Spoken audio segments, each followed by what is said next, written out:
There. Sorry, we were muted. Hi, guys. Hi. Oh, We definitely weren't talking hot tea. Back Hot role It was at least lukewarm. yeah, right. And yeah, From a Bob comes in long going, time "Hey, ago. shut your mouths. We're going live." Yeah. Welcome back, everybody, to episode 26. It's like 25 and a half, really. It is. Yeah, sorry about Okay. last week. Went on break, and I was like, I feel lightheaded. And I came back, and Yeah, I sat Mathis down, came I'm back like, in the KO sweat. He- Was like, he did "I not don't look feel good." so good. No, And I was like- like, Mathis, maybe we don't go live, buddy. the end, like towards the end of the break last time, too, if you looked, I'm a lot like this. I'm Yeah. just like, what's wrong? Yeah, yeah. Everything's really dizzy. I Like, don't you good? understand. Yeah, Mike's like, I think I'm nauseous, and we were like, you think, or are like, do you need space? Like, what do you need? Yeah, I was so like, maybe if I we just let take a Mathis break. get better. I just thought you had got bathroom. some like really bad news. I was like, oh no, man. Yeah, I the hope bad something. news was I was nauseous. Yeah. Well, yeah, that'll do. Ah, man, nausea. I'll take pain over nausea, brother. I will Nausea's do awful. anything other than nausea. I loathe being nauseous more than anything. But we're good. I'm back. And I ended up, it was really just like a weird, like day long feeling. But we're good. I'm not feeling at all sick. In fact, I was very frustrated the moment I was laying on the couch, being like, I should be DMing Vampire right now. So we're going to get right into it. We won't even, I mean, we can, we should recap a little bit of last week because there was basically the Elspeth scene, which was like the first hour or so, which was a nice look at Elspeth's personal life, really. So, Elspeth, you want to just recant what happened last week? Please do. I'll put it right on your lap. Yes. So I visited one of my touchstones, my grandmother, Lenore, on my mom's side, who lives in like a senior community, St. by Simon's Senior Community, yeah, in Cambridge area, and fucking money area. yeah, Which honestly speaks to Elspeth as a whole. I mean, we've seen her like not in her element where she was mortal, but in where she kind of like grew up as a kindred and stuff. And I would say Elspeth gives "I came from a little money" vibes. I think so Give a too. nepo baby. Living Little, in tiny bit. Boston, those college, like going to like two different universities, that's not cheap. Those No. schools are not cheap. Where'd she go? Did she go to Cambridge? And did she go to Cambridge? Tufts. So I said she went to Tufts, but then she did like MBA or like I think she went to one of the Ivy Leagues to do some studies. But I think the NBA. I was like fucking slamming dunks. I think she was going for her MBA after, and then that got interrupted by. Oh, see, I imagined it was like Heck out of life. history, or like you're getting a doctorate in like Middle Ages art She, and stained glass or something. Yeah, Like, I didn't really determine what her like post grad like work was, but she did do anthropology and like those anthropologic studies for her undergrad. But yes, not cheap. Her grandmother was very nice and made what was the broccoli thing? Rob. Broccoli Rob. It's like a bitter greens dish. Yeah. Made some broccoli Rob. We caught up. The hardest thing I think was Elspeth trying to put on this mask for her grandmother, telling her about her life but not being fully honest about her life is hard and still an adjustment for her, and coming up with the lies in her head and making sure her stories all sound straight when she's sharing what her life is up to is difficult. It's difficult to lie to somebody you love. So that was the big takeaway. That discomfort. I mean, we saw the discomfort. I mean, it speaks a lot to any kindred who still visits their mortal family as to kind of how young they are in general. But we watched you lie to your grandmother in an uncomfortable way, kind of like figuring out what to just say to keep her happy and without prodding all that much. And you got to see like her little senior apartment. She had pictures of her daughter, and it was her mother's on your mother's side, right? Yep. Yeah. Mm-hmm. And she loved to see you, and very much she's still very independent at her age, for the most part. She's not like in a nursing home, like you said. It's like a senior apartment kind of like place where you would go after retirement community. Yeah, exactly, Mm-hmm. exactly. Yes, yeah. And we spent a good hour with her and Elspeth there before Elspeth went back to the quarry. She came back with leftovers. Yes. Yeah. You brought the broccoli Rob over. There was some brief conversation. Janet basically filled the both of them in on the box situation is now in their hands. Our timeline has been moved up for protecting David. We should probably go see the Witch of the Yards. Yeah, the Witch of the Yards. Do we want to? I'd say we pick up right in your quarry first. Kind of just, should I say before we even jump in, is there any conversation the three of you want to have before we like pick up at you driving to the yards? Because where did we leave off with you heading into the car? Yeah, Okay, we cool. literally left off with like, we're headed to go see the Witch of the Yard. Great, hop in the car, and then we took break. Okay, cool. Then we went on break. Okay, cool. We could pick up on the car drive then, if that's good. Is there anything else we want to cover then? I guess we could just kind of jump in from there. Did I miss anything? I mean, the recap was basically a we're recap from the good. one before, so I'm not going to recap it again. Yeah, we don't need to recap the one. I think a lot of the conversation was also the realization that David doesn't really understand. Doesn't have a context of how people view him. I even talked with Mathis about this a lot in our one-on-one, that he doesn't understand the way people perceive him, and he's not sure he ever will. And that was like part of what I think Janet was trying to explain to him, is that everybody's going to view you differently. And I think that's also like a big lead in to the way that David sees the way that people perceive him in general. And I think that was really like the biggest part of the episode for David last week. Yeah. Yeah, I feel like there were a couple things in there, like Janet continued to theorize and try to get their input on noble new old. Like, have we learned anything Yeah. Right. about maybe who I should say David is made from, and better understanding his beast. But yeah, that was kind of the gist of it. We had a little like leftovers and Chat. lineage chat. Yeah. Yeah. Yeah, it was good. It was a good get together. Okay, cool. So, if that's all, before we begin, go ahead and make me your rouse checks or heal yourselves if anything needs to be healed. Not I was gonna say, necessarily do we need to check. rouse? You don't Is need it to a rouse new check, night? but if you need to Okay. heal willpower, if any of that was used, make sure you heal that. Um, And for everybody knowing who's here, where we're going, can I go ahead and finish off the last organ that was donated to me yeah, by yeah, the yeah. Tremere What's and everybody? What is your take my hunger? What is $100? everybody's hunger at anyway? I fed now last down to session. 1. I'm at 1. Okay. I feel like Elspeth's at 2. I am at 2. I remember. Yeah, Yeah. yeah, that makes sense. Not too bad. Yeah. A little bit annoying, but not too terrible. But before we begin, everybody who's in the show, in the audience watching, hey, thank you for being here. If you guys want to support the show, go ahead and join our Discord. It's totally free to do so. Also, subscribing on YouTube, if you watch on YouTube, is a huge way to support us. But if you want to go above and beyond, dropping a subscription here on Twitch, get yourself some emotes, or heading over to our Patreon, patreon.com/podbynight. We can get our after shows uploaded over there after our shows as well. Hence, they're called after shows. I had no With idea. that, yeah, I know. You're welcome. Happy Saturday, everybody. We're Happy with it. Saturday. Without further ado, then let's set the scene, rein things in, and see what our coterie has been up to. And as our vision and our audio fades into the Boston area, it's that of what car did you take? The hearse? Or did you take Janet's vehicle? Do you want to take the hearse? I'm just curious. Not particularly, I feel like unless there's a little attention drawn to us in the hearse. And this is Yes. a bit of an undercover thing, especially since we're going into Anarch territory. I agree. But what Janet will do is something that is often seen in the mob, which is change the license plate to a fake one. Sure. We If see we are going into enemy territory, I don't want them to be able to find me after. Mathis, we're getting quiet from you again from chat, so okay. lean in or boost us. Yeah, I'll boost maybe lean more. in. Let me boost on this on Zoom here. Is that any better?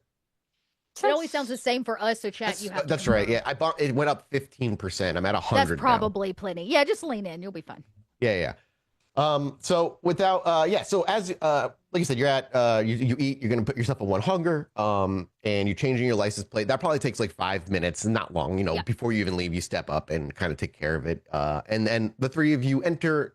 As you had that brief conversation, we hear the door shut of the car, and the car rolls off. As the car rolls off, we hard cut to seeing you on highways and roads, because you're making your way from Waltham, which I think is south. So I think you're technically We're moving already north. south. Yeah. So you're heading north, and you're going to be moving through Bruja territory and then moving into Anarch territory.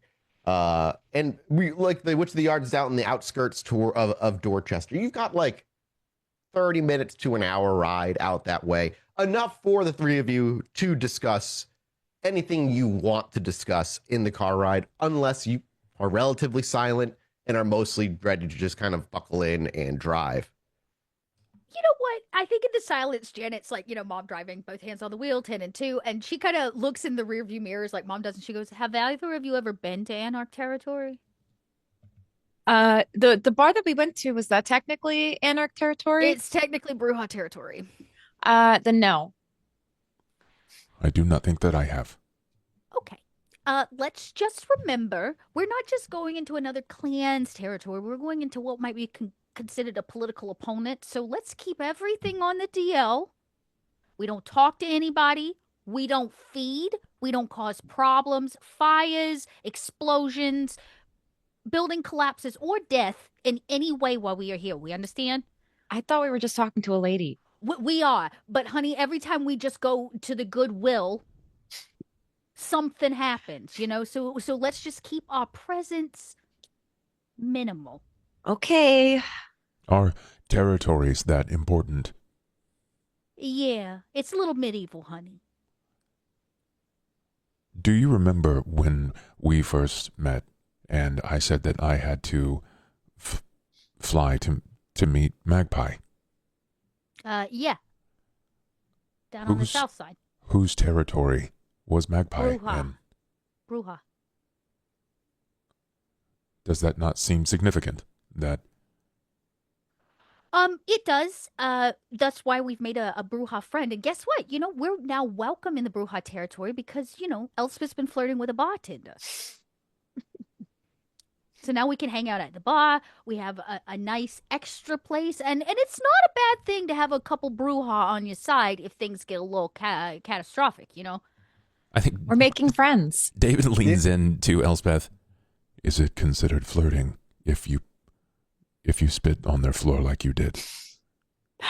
No, I think Janet was making a funny joke in that I, didn't make the best first impression, but we're getting there. He nods and sits back. Is flirting important? Is this something that you think I should learn? Maybe to the right person, honey, but flirting's not something you learn in a car ride. So, we'll work on that. Maybe Elspeth can give you some tips. She's real good at it. That's another joke. That's also a joke. That one I almost took seriously too, David.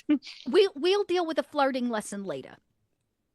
Until then, do you think that Roman knows who owned the area that we were in, or does it belong to all of the Bruja? Well, technically belonging, it's more like a slice of land for the Bruja to own, right? So that they can feed in that territory without getting in trouble. But they also deal with the trouble that comes to that territory. Our little Bruja friend Roman is the one who actually brought us the bullet. And my hope is between the connection with him, the bullet, we'll be able to find out a little bit more about not only Magpie, but why Bruja territory, why you were led to be there. Unfortunately, I don't have all the answers. Some things are slow rolling. What would you do if someone were to come into your territory and do things without your knowledge? Are they human? Let's say that they are not human, that they are like us. Well, I think it would depend on what they did.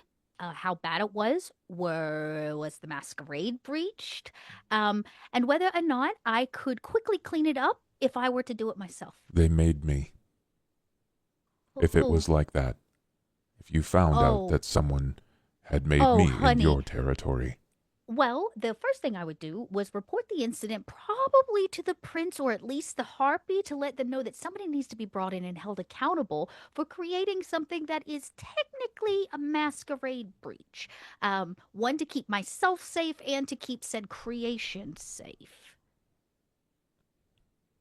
Then do you think the Bruja know, or was this something that was hidden from them? I have a feeling it was hidden from them. Which is why I've brought them into this, because they, too, are being used. And I'll tell you one thing. I don't really have a lot of Bruja friends, but I can tell you, Bruja, they don't like to be used. I get the feeling that nobody likes to be used. You ever met a Toreador? Oh, yeah, you have. I forgot. Well, this little Elspeth giggle, like the lightest giggle Elspeth in the back. Yeah.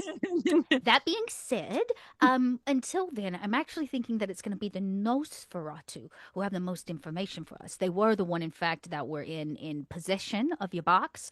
They are their territory. The docks fall within their territory, and Betty has managed to make a connection with one. But we are going to seek some answers, and my hope is that maybe this Witch of the Yard can tell us more than we'll be able to suss out in a year's worth of investigation. But I encourage the two of you just to play it safe. You know? If you're unsure what to do, think to yourself, what would Janet do? I've thought that many times.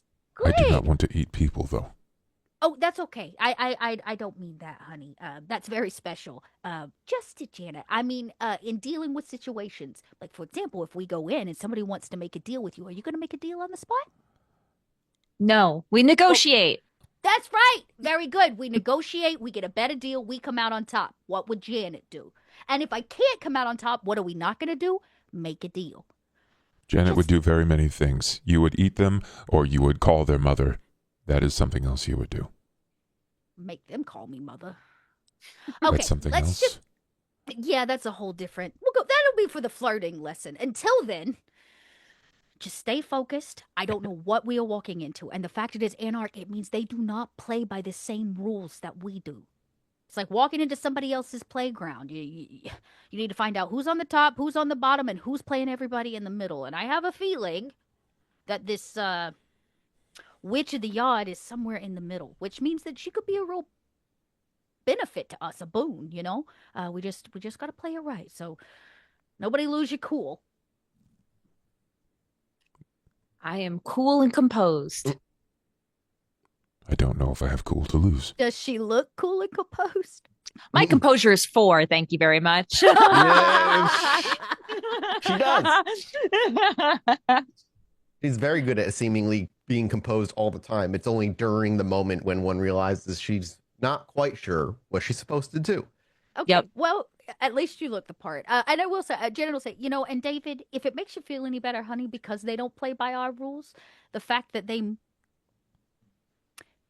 might judge you or belittle you or treat you like many of the other Camarilla kindred, you might not find that here. They tend to be more accepting, I think is what I'm trying to say. David just kind of stares. That's a good thing, honey. That's a good thing to be accepted for who you are, not who they want you to be. I think that everyone is trying to paint me into what they want me to be anyway. Well, honey, that's life. You think I walk down the street and every person that lays eyes on me doesn't make some kind of judgment or paint me the way they want to see me in their eyes? Come on. Honey, I used to work a job that didn't have receipts. You know what I mean? Only street corners, so... I'm sorry. Oh, honey, you ain't gotta be sorry. I made a lot of money. And I married a mobster who also made a lot of money. Turn your bad situation into a win. You know what I mean? It's the Ventura way. I will try. You're already doing a great job. And I do that mom reach back and I pat We his can hear his like knee. the creaking of the chairs as you reach great. back. Don't and let you anybody kinda... else tell you different. And if they do, you send them to Janet Giannetti and we'll sort that right out. And as she says that, and she kind of hoists herself back around, and we hear her hand clack back onto the steering wheel with her other one. Our camera kind of freezes as the car keeps pushing forward, and it gets whipped out the back of the window, and we see your car get smaller and smaller on the highway as sounds of other cars go by. We kind of rise up and fade, and when we fade back in, we're outside the city, away from Waltham, closer to Boston, but still not fully within it, as you make your way through some suburbs and outer areas in the Dorchester area. It isn't long until eventually you come to a giant junkyard dump. It's got the tall chain link fences with the barbed wire, a couple of like an area or two where cars could pull their car back up and offload heavy dump stuff into the dump, in a area where you can walk into a small little trailer office, and just heaps of garbage that just kind of go out toward the ocean. And as you pull up, there's no other vehicles here. You don't see any other trucks or any other cars. In fact, everything looks pretty much shut down and closed down. And as we fade in, we hear the tires of the car kind of rolling on the gravel as they come to a slow stop. We hear the gear change, and as your car goes into parking, and the rumbling of the engine as you turn it off. And as we hear the doors open and each one of you stepping out, we kind of pan back. And for us, the viewer, as we pan back, while it is different in a different state, there is a lingering familiarity to us as we look at this junkyard. While it is, all junkyards have, a lot of similarities to them, there is an air and eeriness that kind of eeps off of it that we, as a viewer with previous shows of ours, feels familiar with. But that eeriness does kind of, I'd say, wash over the three of your characters. Not in a way that feels like, oh, supernatural, but there's something just kind of off about all of this. You're not quite sure what it is. You couldn't even necessarily put your finger on it if you tried. But nonetheless, you stand before a closed dump yard. And if you were to take a moment and breathe, though you're all kindred and you don't need to, it would smell like ocean and garbage mixed together as the breeze from the ocean gently pushes its way inland toward you. A nice chill breeze of garbage. as you all stand and we kind of pull back and we get that view of mountain heaps and your characters kind of get smaller. Does Janet say anything looking at this heap? Does David say anything? Does Elspeth say? Who like leads the way? Do you like, how do we see you kind of moving in or moving forward? I probably pull my very expensive handbag just a little closer, like a Karen does at night on the street, and I fix my posture because we have business to attend to, and I kind of look at the both of them, and I was like, it's homie, I thought the quarry was bad. You thought the quarry was bad? You see, as we hear that voice, as our camera's like looking at the heap, like we hear like, oh, I thought the quarry was bad. The camera snap cuts to a shot of like a profile shot of Janet as she turns toward Elspeth, and she's like, you think the quarry is bad? Working on that. And I go, no, deep breaths. Maintain your composure. We are supposed to be here. We have business, yeah? So far, so good. There's not a door. Is there like a doorbell? There's a chain link fence and a chain link fence, like a swinging open area that's similar to your quarry, but not rotted and disrepaired and broken. Oh, well, okay. Thanks. As you walk up to it, it's got like a metal chain around it with a padlock just out front. Well, I feel like breaking in's not a really good first impression. Is there like an intercom?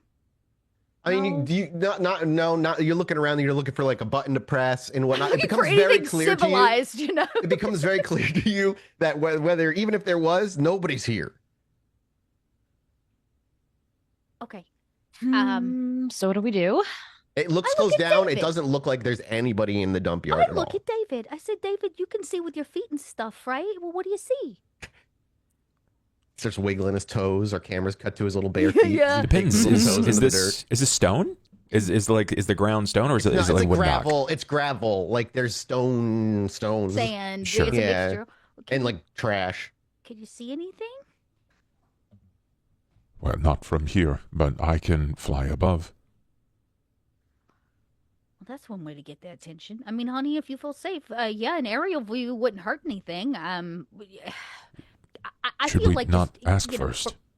Well, that's what I'm saying. The breaking and entering, I'm a little concerned about, but I'm not. I did this once. I do not want to do that again. Okay, I'll rattle, knock rattle on the gate. It's like, hello. So we cut to the chain link, and we see your fingers kind of grab it, and it's like, my name's Janet Janetti. I'm looking for services. And as those words kind of slip through your lips and linger in the air for a beat or two, suddenly you do actually hear the rattling of metal and tin on the other side.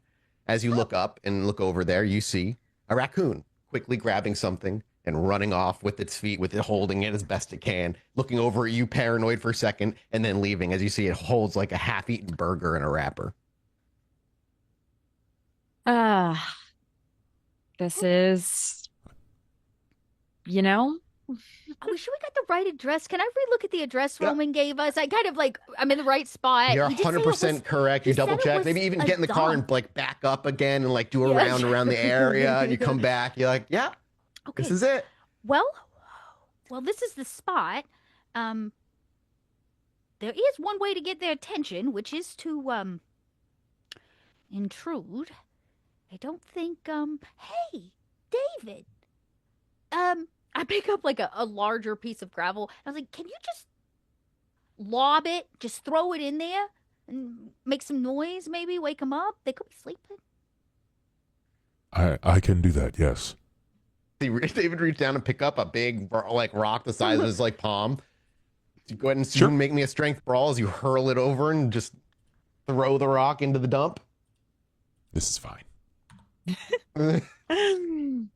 3 successes. You see, it's like, or you take a couple steps back and just wind up and throw the rock, and it arcs over the gate. And after a few moments, you hear ding, ding, ding, ding. David listens for a minute, he looks back, and he goes, "Nice." Yeah, honey, you could have been. That was like a solid shot put. Yeah. Well done. Or for the wings and the kindred thing, you could be a quarterback. You hear it hit, you hear glass break and a few other noises, but you wait a few moments. I do not think that anyone is here. I can look inside. I think that's what they want us to believe. I mean, As if I was this is called the going back Witch and of the forth, Yard, I would be hiding. we cut to Elspeth. Just out of curiosity, was Elspeth like, what's the look on Elspeth's face as she's watching this and she sees the rock thrown? I'm assuming she's stepping back and just kind of taking in it, but does she look confused? Like she's working something out? Does she look like she as they're focusing on the corporeal, okay. She like her mind, whenever she goes to a new place, her mind always instantly, the first thing she always thinks of is what is beyond the veil here. Like what kind of weird spirits are lingering in this area, especially a place like this. So you're gonna use?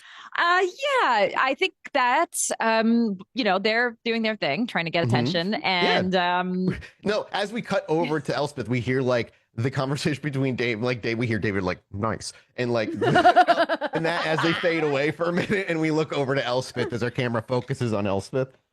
And you, what power are you using? It's a where the veil thins, just to see if there is a sense of. It's free. Do you have to roll it all?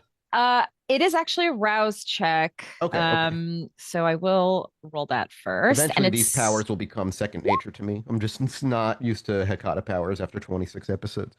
Yeah. 3. I'm at hunger 3 now. I believe I have to roll according to this intelligence oblivion. With a difficulty 3, right? Or am I wrong? That sounds right from the last time we did this. That's what I'm trying to remember, but yeah, if these books were organized in a way that makes sense. Let's see. Ashes, yes, difficulty 3, correct. Where the shroud grins. Yep. Okay. Yeah. Okay. So let me roll my intelligence in oblivion. Hey, three successes with a difficulty of 3. Hey, let's go.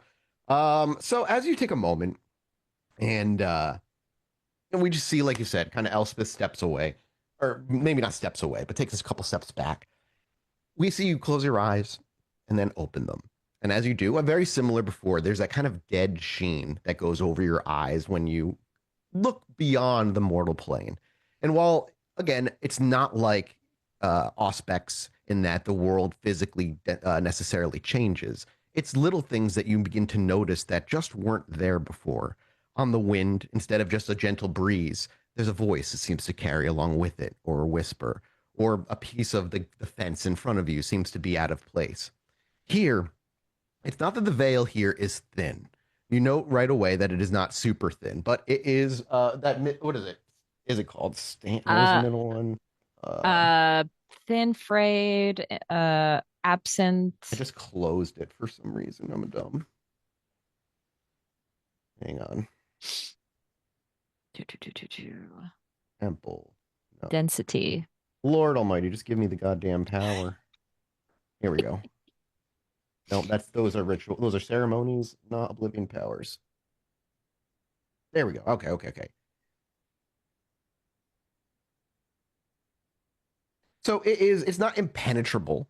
However, it is not, there is not the, shall we say, I guess, weight of a recent death that seems to be carried here. You don't feel an uncomfortable presence. You hear gentle whispers on the wind, maybe indicating at some point somebody did die here. But as Elspeth looks around, probably internally, she's like, yeah, I'm sure many people have been shanked in this junkyard over the course of time. But the thing that you would note that sticks out in an odd way more than most things when you use this ability is as you gaze out into the junkyard, what you see is something the others do not. You actually see the light orange glow and the small smoke rising in a distant fire from behind a few heaps away. As you looked around, it wasn't there. And as your eyes kind of went back after you were taking in the area, you're like, yeah, no, not many people have died, or it wasn't any time recent. And I'm not here, not feeling any lingering emotions, no ghostly touches on your arm or anything trying to grab your attention. But as you look over to the junkyard, now suddenly there's a fire there. It doesn't look weird or ghostly. It's not, again, it's just the orange glow. You don't actually see the fire. It's behind a few heaps. but it's there. She takes a moment. Hey guys. So we're trying to find a bigger rock. What is it? I see something in the distance. It looks like smoke, fire. As she points out to the junkyard, both Janet and David do not see any sort of glow there. But as you look to Elspeth, you can tell there's like that milky white sheen that sits over her eyes, a cloudy move. You've seen her use this ability before. She's seeing beyond the normal mortal plane. Oh, okay. Oh, so you do see something. So they are home. They are hiding. It's a little bit out in the distance. But if we were to say open this gate, you could take us there? Yeah, I could. You want to pick the lock on that gate? I could. Yeah, that's who I'm talking to. Go. Yeah. Show us how it's done. Can I just pick them up and go over the fence? I mean, yeah, you could strength brawl me if you want. I was like, or strength athletics or whatever it is. Hates this. Strength acrobatics is what I'm looking for. Got it. I canceled 3 separate. Yeah, sorry. My brain did not filter anything. I don't think there is acrobatics. It's athletics. Then it's athletics. Yeah. It's just not brawl. You're not trying to punch them in the face. Yeah. Get on my arms. Throws us to the ground from the air. 5 successes. So as you say that, does David say anything? Does he reach over to Janet because she's the closest and put her arm around her waist and just like, come here, Elspeth? And just, I mean, she's probably. I imagine Elle is probably like looking bag. for her larceny tools, right? Yeah. And I just kind of sweep up under the hip, over the shoulder for both of them, and just go over the fence. And does Janet do what you just? You're like, yeah, there's like that. The little feet are probably kicking. Like, no. And we should not break into their house. Okay, honey. Whatever you say. I mean, she's at your beck and call now. So yeah, the wings kind of sprawl, and with one heavy swoop, and we hear the wind kicking out the dirt and gravel beneath you, shooting out in all directions. You lift yourself off the ground, and then another one, and you lift yourself higher and higher. And just, it doesn't take many as you afloat, kind of bring yourself up and over the chain link fence.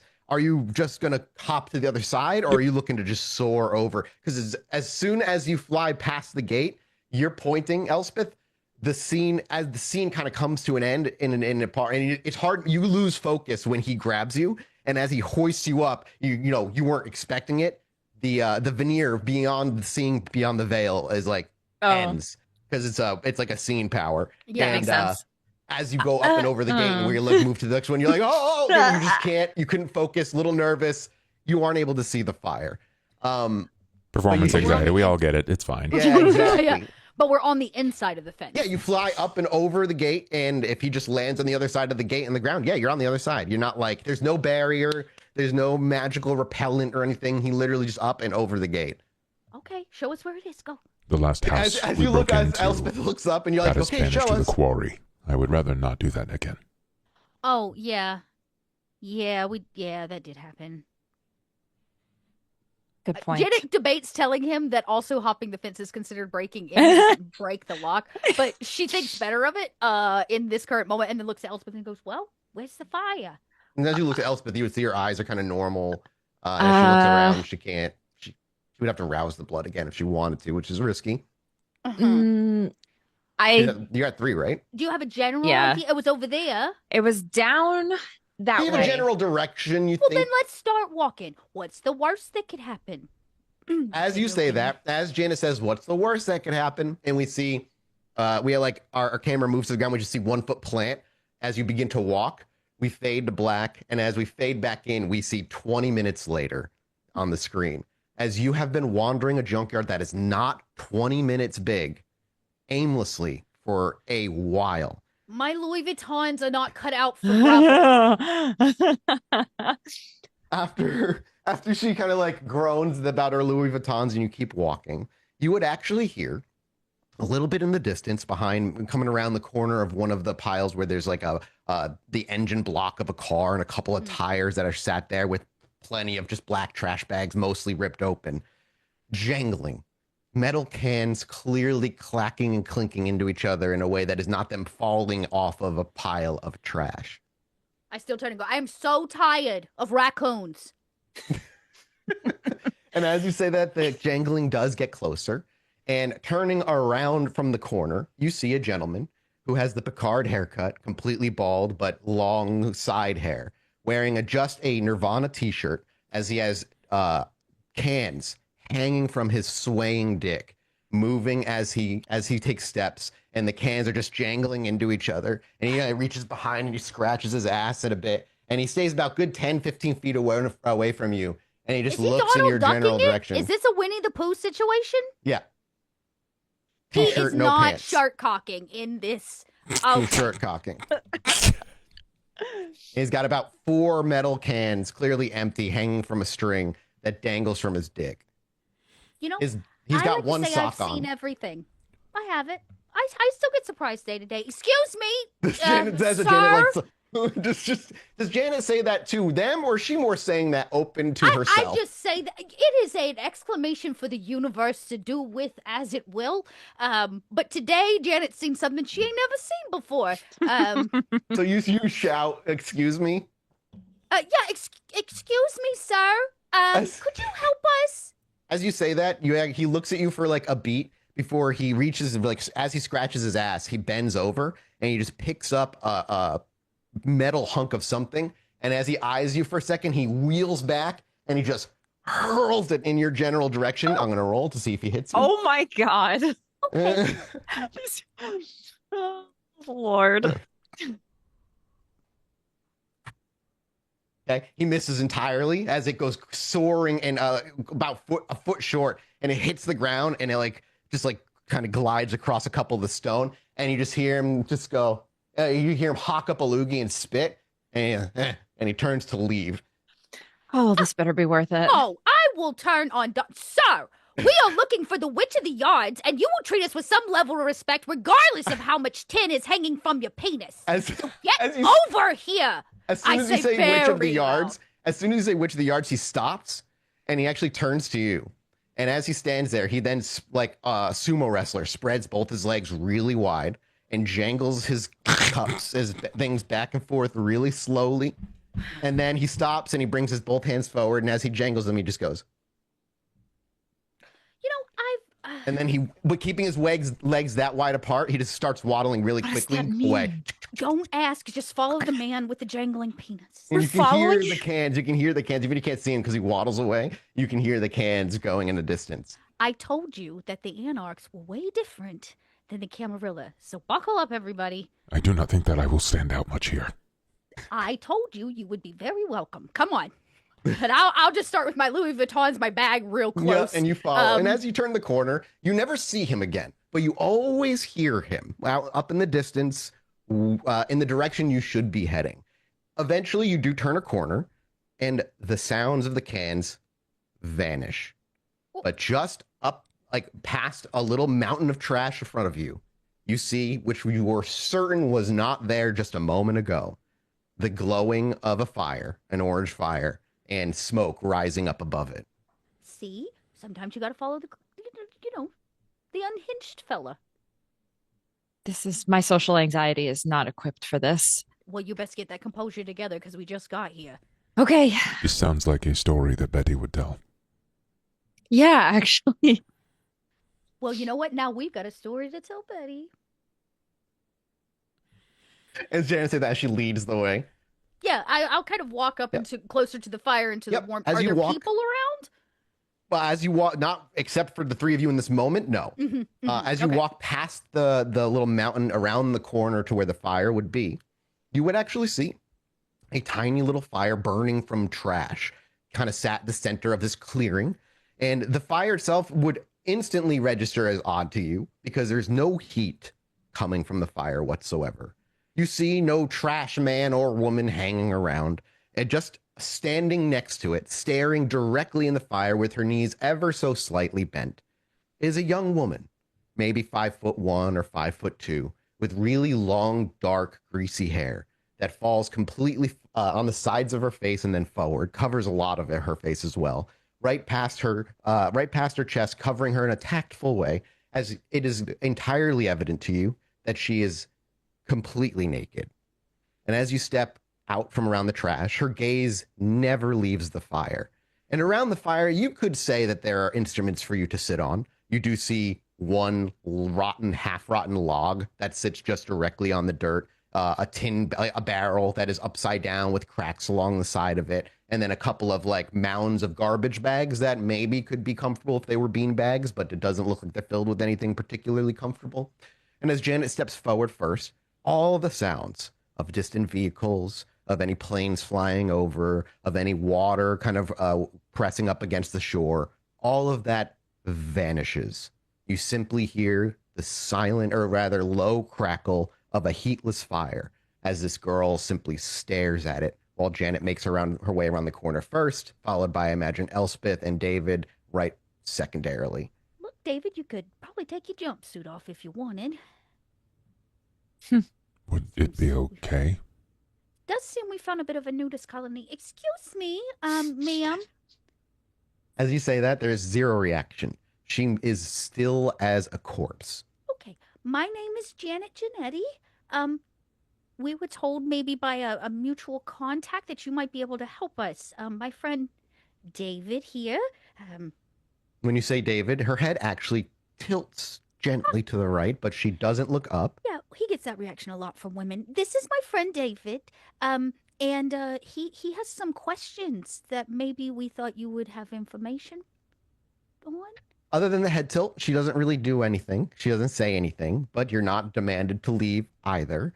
As Janet is talking, what does Elspeth look like? And what does David look like? Are they just kind of quietly standing back and behind? Even if we just get a glimpse of your facial expressions, what kind of... Raised eyebrows, just taking in the environment, letting Janet do the introductions. Well, once I kind of say David, and I'll even like, kind of try to bring him forward a little bit to be like, I'm like, David, this is your chance, honey. David's getting naked. Okay. As Janet turns to David and like, David, you see him just removing clothing. Hell yeah. Yeah, sure. Well, let me have that. I pick the jumpsuit up that I have spent time making off of the ground and like throw it over kind of my shoulder so we can take it with us. And I'm like, go. It seems that you're dressed for the occasion, so why don't you go up there and talk with her? Why does the fire not hurt me? I have a feeling it's magical fire, honey.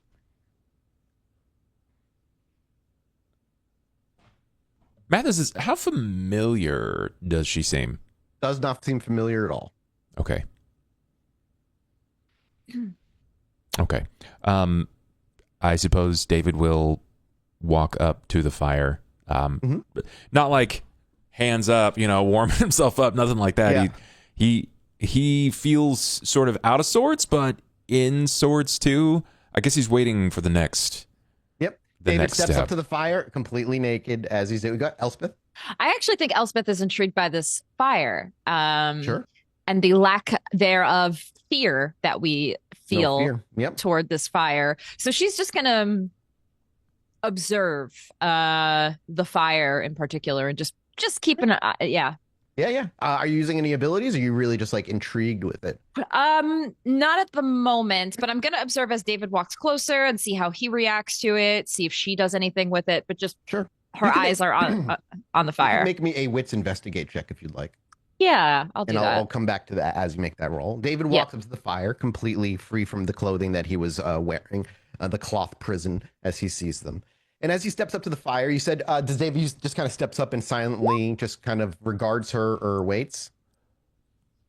I think after a beat, David probably says, my name is David. And Roman said that you might be able to help us. As you finish that sentence, without lifting her head, she says in a kind of almost wistful voice, is it? It is the name that I chose. Well, Carver is the name that I chose. David is all I know. Labels and meaninglessness, is it who you are? And then she lifts her head up and for the first time regards you. And you don't see a face that strikes fear. You don't see a face that strikes lust or immediate, kind of like a Toreador would, attention. Instead, you just see the face of a young girl, more or less. One that you assume is kindred, obviously. I do not have another title. Why? Maybe I have not earned it. Why? Is there a why that is needed? Why do they Takes a call minute. you You the see her witch eyes of the kind of like yards? lift up, and then she looks down at you. Because I'm a witch in a yard. And she smiles like very playfully. And Do you wish a title? I am David. Have I earned a title? Have you earned a title? I do And her not head think so. cocks to the side, and as her hair kind of falls to the side a bit.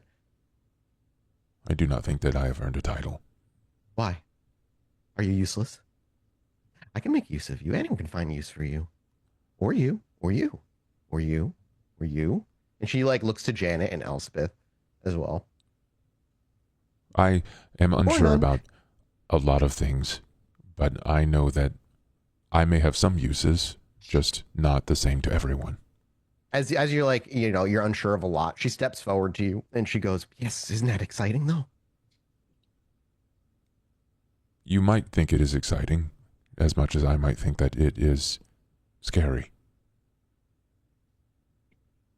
They feel the same.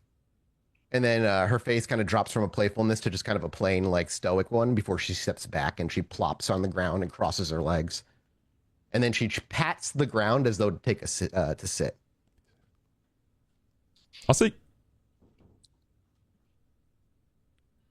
Yep. Did you two of the other two sit? No. I'm wearing clothes and I don't want gravel on my ass. There's a log you could sit on. There's a bucket you could sit on. We'll sit a little closer to the fire, actually. Okay, I'll take the bucket.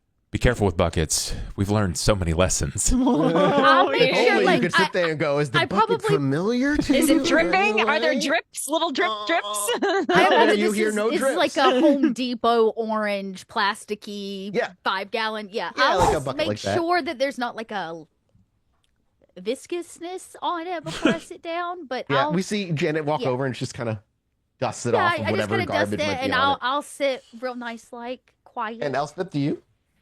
Yeah, I sit at whatever is closest to the fire. If it's a log or a bucket or whatever. But I'm walking up to Yep. the fire. Yeah. It never gets any hotter as you get closer to it. And as you your wits investigation, you roll. I rolled 2 skulls on my hunger die, so it could be considered bestial failure. Okay. Yeah. I tried to wit reroll and I got 2 successes. Okay. And I have skulls on my hunger dice. Will, what's your compulsion?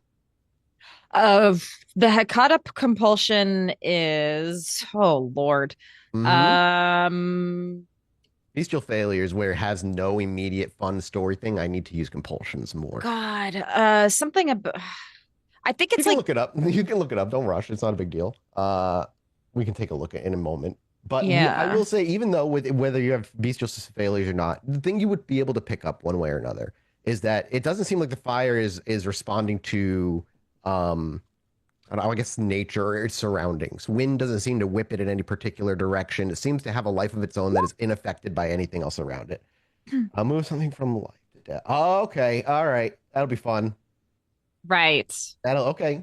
That is, we'll say that slowly starts taking hold for you. Or the bestial failure very slowly starts to itch. The idea of something, maybe need of control. You can, as Elspeth, let that simmer as to how that may start to come forward. Regardless, you would notice that the fire certainly is not, like I said, it is not responding to its surroundings. It doesn't seem to respond to movement, wind. It seems to be very much separate from any physical influence that is happening around it at the moment. You all sit down, and as you sit, she remains silent again. And how long would you let it be silent before you said something, or something was, or somebody did something? I'm curious. Elspeth takes a branch and throws it into the fire. It doesn't catch. She's like hyper. You guys are like, she's It is a little weird hyperfixating now by on your this fire. hyperfixation around the fire. David's naked, sitting on the gravel. Janet's so out of her element. I make eye contact with David. I'm like, I give him that parental, like, go on, you're doing great. Like, keep going. You asked me my name, And you said, is it? Do you think that I have a different name? She like goes from serious to shrugs nonchalantly, and her posture changes again to very kind of almost playful looking, and she just says, I don't know. What do you want? Why are you here? I think that someone is going to try to find me that I do not want to be found by. She smiles. The curse of attractive looks.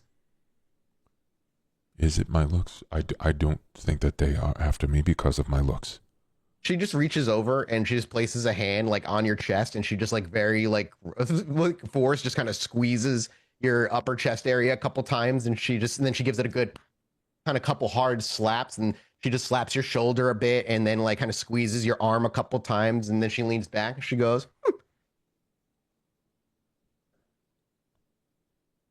Janet, I don't know what I can say to her.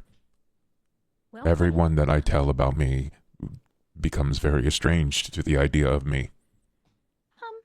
Are you estranged? I think that I am, yes. I think you ask a lot of loaded questions. I'm Janet Janetti. What's your name?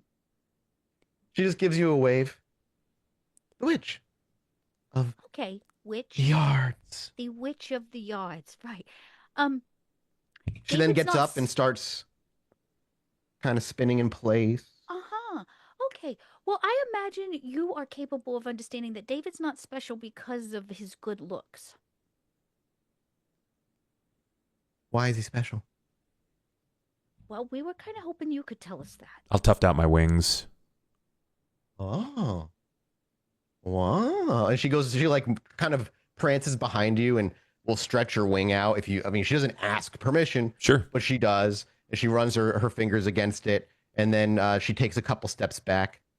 I've never seen that before. And I imagine haven't you've all... Oh, I'm seen- sorry, go ahead. I have not seen it on another either. We're also not entirely convinced that David is just one kindred. More like 3 slices of pie that make one pie, you know? Key lime pie? Sure, honey, if you could Shepherd's tell us pie? what that key lime pie is made of. We want to know about his blood. Oh, that's why you're here to see me? One of the reasons.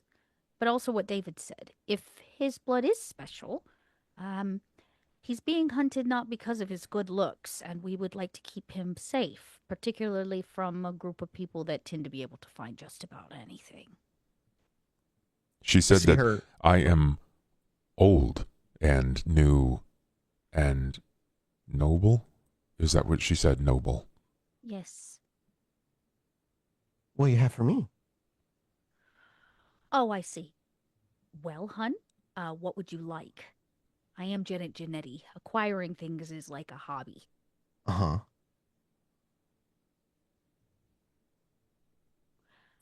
I don't have much. I have some broccoli rabe. And she just like looks over to you and just like genuinely has like a look of like, that sounds delicious on her face. I reach into my pants and pull out $1,000.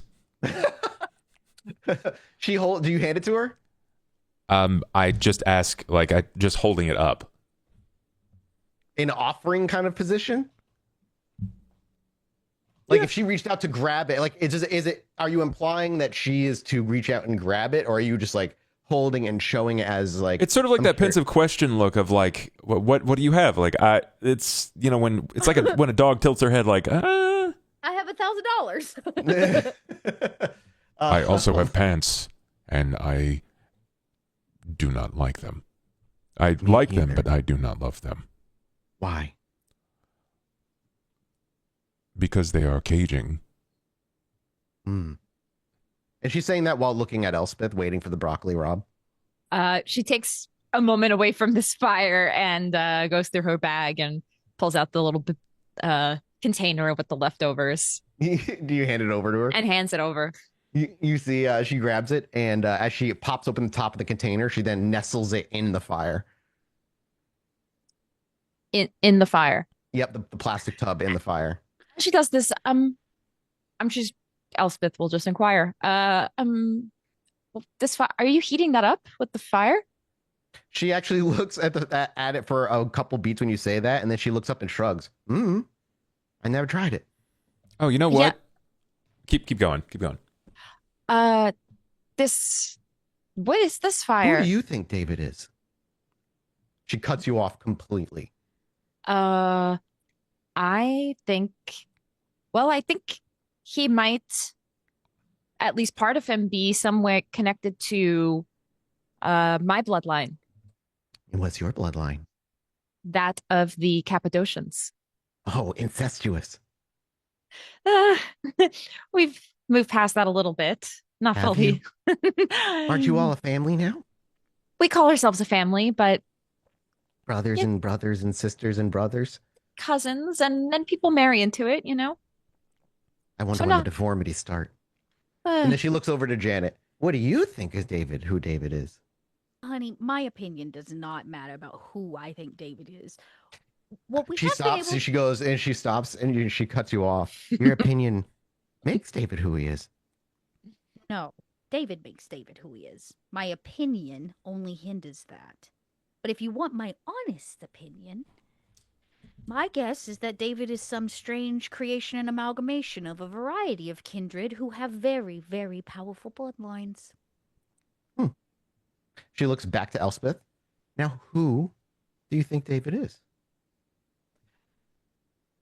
I think David is David. And what does that mean? He is Tell me about David. Pretend David isn't here. And she He just is- puts her hand on your face, David, and just like Oh, I thought holds you it were- there when I am not she does here. that. Exactly. Uh, He is not here. he I like is He's fun. And she starts scratching his head. he's fun, inquisitive, always able to have good conversation. He's my friend, and he has a really kind soul. Are we allowed to say that we kindred have whole souls? Because I think we do. And She I shrugged. think he has a good one. He's one of the good ones. She looks to Dave. She looks to Janet, and then almost implies that she's going to ask you the same kind of question again, but looking for an answer similar to Elspeth. Not the same answer, but like, who is he to you? Oh, that's the question. Who is he to me? Because that's Yep. different than who I think he is. Okay. David to me is part of my coterie. He's family, and he's special. Which makes Are him you a valuable. Cappadocian too? Family? No. Oh. There's like genuine seeming disappointment in that for who knows what reason. At least not that I know of. What are you? You don't smell like a Complicated. Toreador. I'm not. You talk like one. Yeah, well, it makes it easier to take down my Ventru way. The boring ones. Huh. Sure. And then she looks back and pulls the hand off David. Who is David to you? Looking at David. Confused. Is that why you're here? You want certainty? I want to know why I am David. I know that I am. Okay. David uncorks his jar and he shakes out the dandelions that are dead. This person wants me for something that I cannot tell yet. They a gardener? And she reaches forward and kind of just takes them with each hand. And she looks at them and then she puts them in her eyes. And then like in a probably weirdly creepy way to you, especially with how you use them. And she kind of like looks around and then she throws them in the fire and you watch them catch. I do not know. I know that I like to make things with my hands. And I do not like to feed on people. It makes me very uncomfortable. And you want to know who you are. Or who I was. Okay, I can help. You can? Sure. Then she stares into the fire for a minute. After another 30 seconds or so pass, what do you have for me, though?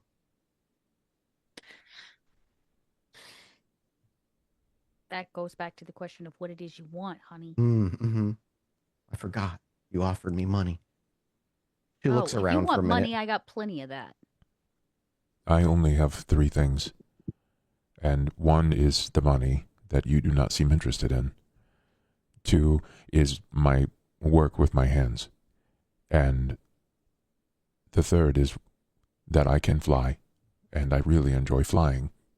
If you would like to fly, I can take you.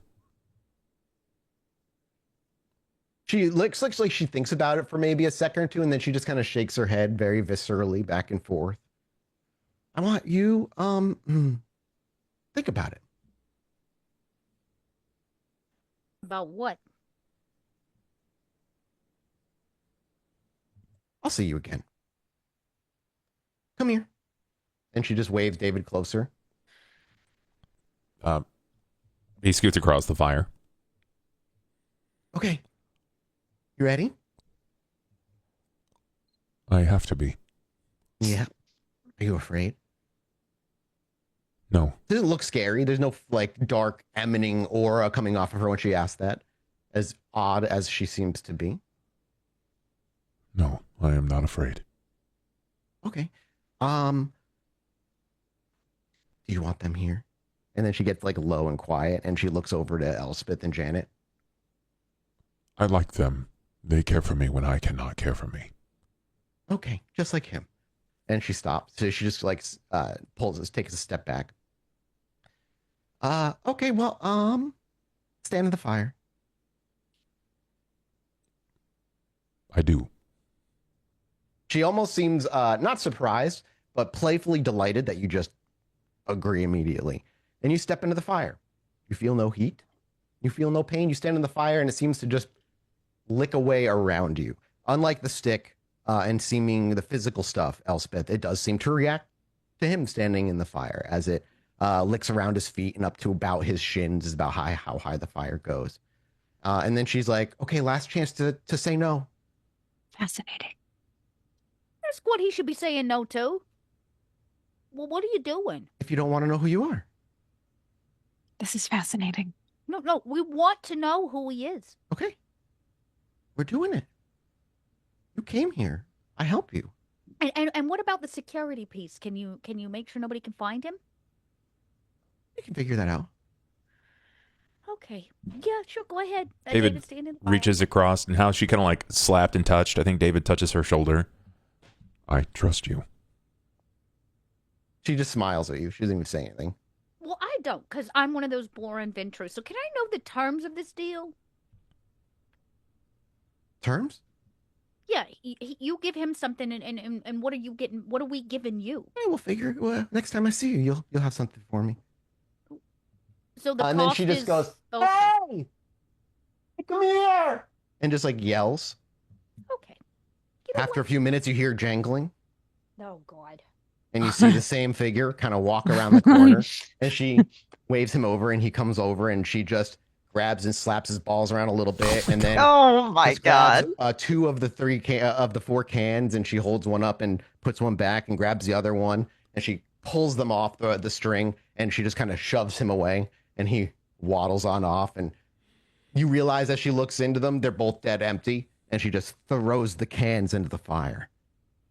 And as she does, the fire burns from an orange to a pitch white. It illuminates a little brighter than it was, but the flames slowly begin to lick their way up his legs, up his body. And in this moment, David, you feel something you haven't felt since the diner incident. A feeling of wrongness being made right. It's an impossible emotion to put into play, and you don't feel any physical altercations from that feeling on the inside. But the same echo that you did the night you saw a cube of impossible geometry seems to spark for a moment before it settles and vanishes again. And as the flames lick their way up you, they eventually entirely encompass you, swallowing you whole and a bonfire standing as tall as David does before Elspeth and Janet. The witch is pacing a little bit back and forth, not in a stressed way, but more in a fascinated kind of way, curious way, her head tilted, a gentle smile ever lingering on it. And after about a minute of the fire intensely burning around David, the flames begin to dissipate one by one. And as they do, David is still recognizable there. But many things are different about him. One, he's wearing clothing. David, you hate being naked all of a sudden. It's shameful. It feels wrong. Secondarily, his wings are gone. Your ability to fly is, for the moment, removed. And more than anything, you are certain, while you may not be certain exactly of who you or what your role is, you are certain that you belong in Boston and that you are a citizen and an individual like anyone else. Everything about that made every curiosity, or should I say not every bit, a good amount of his childlike wonder is gone. And in it, a certainty. Whether the certainty is his or not, who knows? But as she stands back, she looks him up and down. There. Now you're somebody. But you didn't answer the question, who is he? You just changed him into something else. I can't answer the question if he can't answer the question, so he has to figure it out. Did my physical looks change more? Aside from the wings? Other than the wings gone, no. You're still very much David. The wings are the only physical thing that is not there.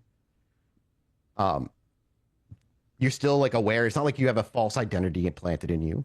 And we can talk about that a little. Maybe it's part of figuring out things to go. But as she looks to you, she goes to Janet and to Elspeth. You told me who you thought he was. So I took it away and we'll see what's left. You took away the fact he was my family and but oh man, no, that's unique. She shakes her head. Oh, I can't get rid of everything. No, I didn't ask you to get rid of anything. But why? Well, why? If those things are him, and I take them away, who is he after? Okay, so you went the security route, so he won't be able to be found now. Oh. He needs to find himself. So you did that by changing him? Is this a game to you? Wait, it could be fun. He's not hurt. He's okay. No, he's not. You know what? I looked at David. Honey, are you okay? You look average. I mean, there's still the lingering questions you've always had. But there is just, for now, we'll say, a little more confidence than there was. It's not like you're a different personality, but insecurities have been supernaturally removed from David in a way. I think that I'm fine, Janet. Okay. Are you happy with the outcome of said deal? It's really hard to say. Okay. Well, yeah. I've had enough of private parts and nudity for the night, along with the smell of trash. So, I want to thank you, Witch of the Yard, for your impeccable service. I'll see you again. Yeah, I have no doubt. How long is this supposed to last? Until he doesn't want to do. He wants to go back to normal. Huh. Okay. Have you ever heard of the story Pinocchio? Yeah, where he's trying to be a real boy? Yeah. Inspirational. Is his nose going to grow when he lies? No, but that would have been fun. Okay. We're going to go back and we'll read Pinocchio. Thank you for your time, your services. We will... You think he'll still be David after all this? David reaches up and grabs the jumpsuit. Oh yeah. I'll hand it back to him. Maybe he's like a Joseph now. Sure. Honey, I can change my name, but it doesn't change who I am. Right. How do you change who you are? Well, that's why we came to Wait. you, but since you can't really answer the question, I think, we'll take our questions elsewhere. Thank you so much for your time. Okay, bye. I'll see you Yes. again. Bye. I'll see you soon. Hmm. Bye. She sits back down, just right to the original position you saw her at. Sit and staring at the fire, which has gone back to an orange hue. On the way out, are there any insects around? Give me a wits awareness. Yes. I would be impressed if there weren't. It's a junkyard. Unless she's got some weird magic here and there's no bugs. Oh, you see cockroaches everywhere. Oh man, those things are hard to kill. I step on one on the way out. Okay. As you're like making your way out, Elspeth like actively steps away for a minute and she's like watching some cockroaches until they eventually slow down. And then she just, with a certainty to her, lifts her foot and just is like, just absolutely squishes it. Hey, are we all feeling better? Yeah, I feel better now. Thanks. Come on, everybody, get in the car. Make your way And it over to the does. gate. Do you climb out? You got to climb over it. You climb over the fence, or you could actually just break the lock or pick the lock. That's Oh, fine. yeah, we didn't open it. Oh yeah. You could pick the lock from the other side, Elspeth. It's a little bit higher difficulty to do it, but you go ahead and give me your Dex Larceny. All right, I get a oh shit, no, it's stealth that I have the advantage in. Oh Just well. do it quiet like. Yes, Dex Larceny. Let's roll. Oh, that's not. One success. You could read. Nope, you can't. Never mind. With one success, it's a success. It just takes you about 10 minutes of picking at this thing from the other side, but eventually you are able to after 10 minutes, where you can relock it when you get back on the other It's side. usually easier than this. Sorry, this is a rusty lock. I mean, Give me a if minute. it gets to that point, Jenna can just be like, look, and moves you out of the way and takes the gun from her purse, her like Louis Vuitton, and she can just walk straight up to it and we'll just shoot it point blank. You would note there are no CCTV cameras around, so blow the lock off of it after about 5 minutes. But no, she could do it in 10. Either way, the lock is removed, and you make your way to the car, and you begin the drive back to the quarry. I look at David. How does I David feel- look as he sits in the car? Does How you anything about feeling? his posture change? I imagine that David is, sitting like back straight, legs forward as much as he possibly can. It's probably a lot less like childlike wonder and concern with the world around him. Not watching cars pass by, just sort of like looking forward.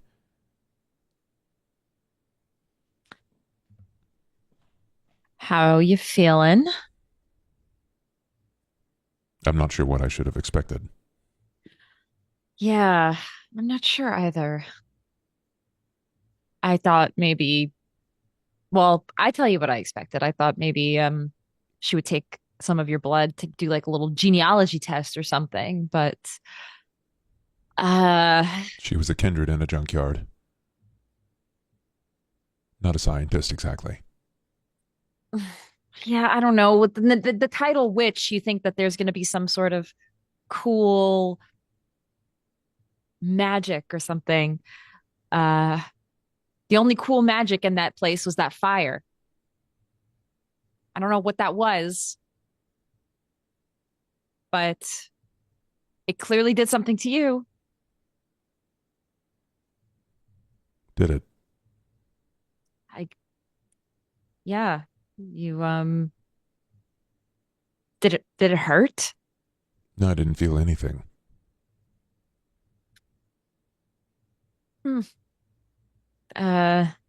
Do I look different to you? Am I different? Do you feel differently to me? David, while they Elspeth? don't look different to you or even feel different to you, I would say you are even aware of the differences in yourself a bit. You would recognize the things that once worried you don't. The insecurities about who you are. You might be upset about your missing wings, though. Like that's still, that's not like something you don't necessarily miss. It's just all those little things that used to tinge at you. Oh, am I doing this right? Am I doing this right? Am I breaking this rule? That just doesn't that doesn't sit in your anxiety brain like it used to. I miss my wings. Take They any were an of your other extension powers? of me, and I felt like I was a bit more comfortable with them, but now I no longer feel concerned with the way that I communicate to each of you. You are still Elle, and you are still Janet. Well, let's hope so. Did she take anything else from you? Are your powers still working? I don't know. I can try, but it might be more useful for us to stop.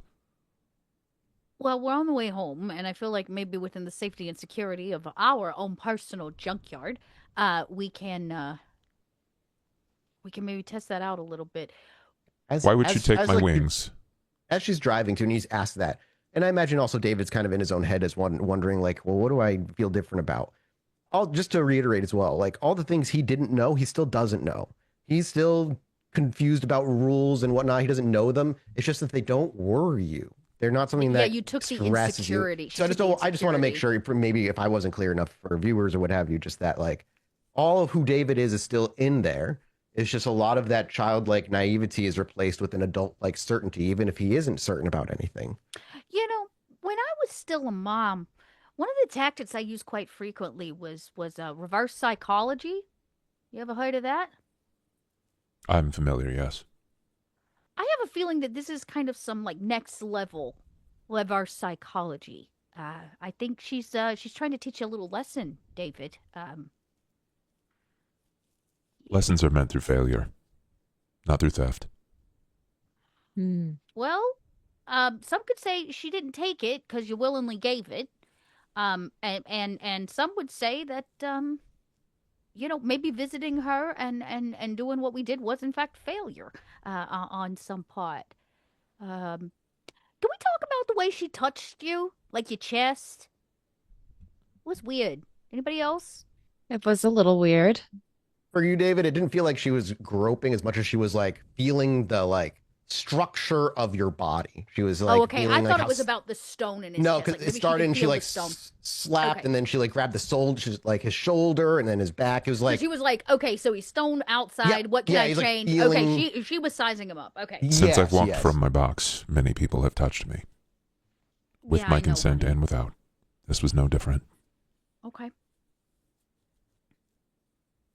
Well, do you think if we bring her something, maybe there's a part 2 and she might be able to actually do something a bit more productive? I think the question is, what do you bring someone who wants for nothing, can make everything that she has, and only cares for cans and naked people? Well, one of the things you could bring her is that beautiful statue you recently... No, she can't get that anywhere, and she sure enough can't get it made by somebody other than David. Maybe we bring her blood. Somebody's we are blood. Attempting to avoid giving our blood away. We talked about this just a few nights ago. Blood, not a good bargaining chip. Maybe for the person receiving it, but not the person giving it. Maybe not our blood, but somebody else's. We find somebody's blood or kidnap somebody. I'm just doing Where is Elspeth, and what have you done with her? I'm just spitballing ideas. Okay. I'm open to a spitballing session, just maybe sans sharing, selling, stealing of blood. I feel less inspired. I hate that for you. Bob, I sent you a message on Discord, just so you know. And I don't feel like running is an option anymore. Before I could do that. But she took my wings. Well, you still got feet, honey. The rest of us run with our feet.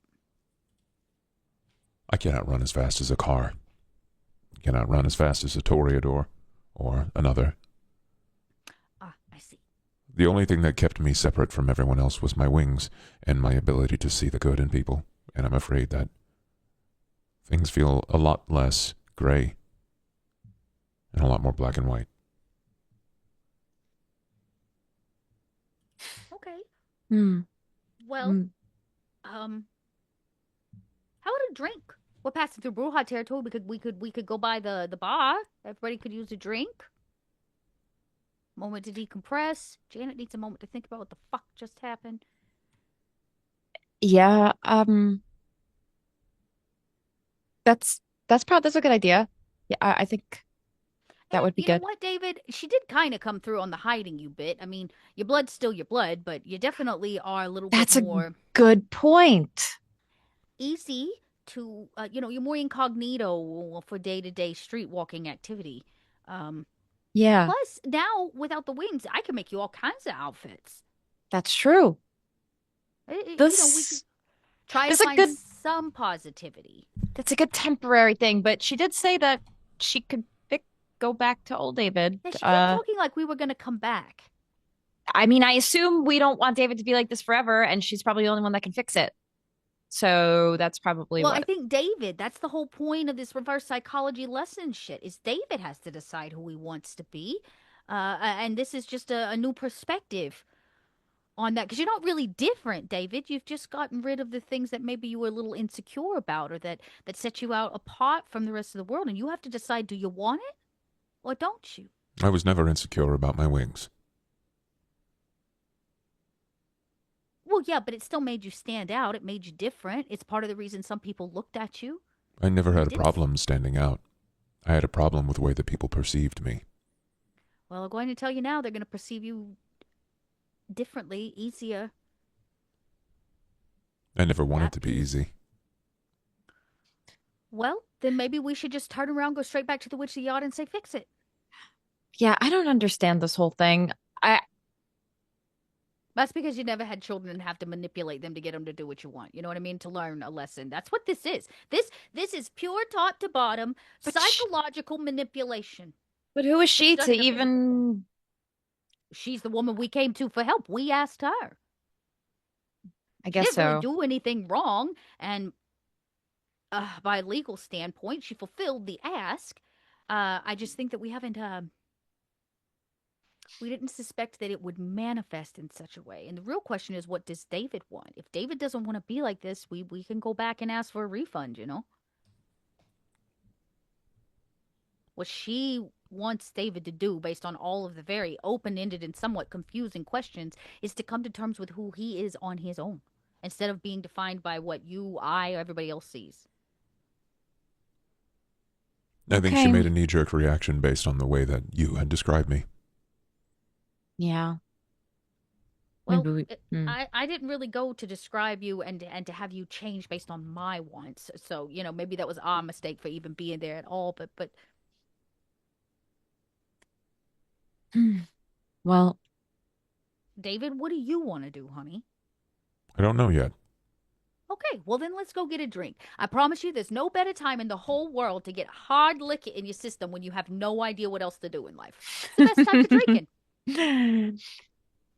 it's a good point. And you can go flirt with the bartender, not puke this time. Yes, I will keep my liquor down this time. I won't forget. One of our core components is a kindred.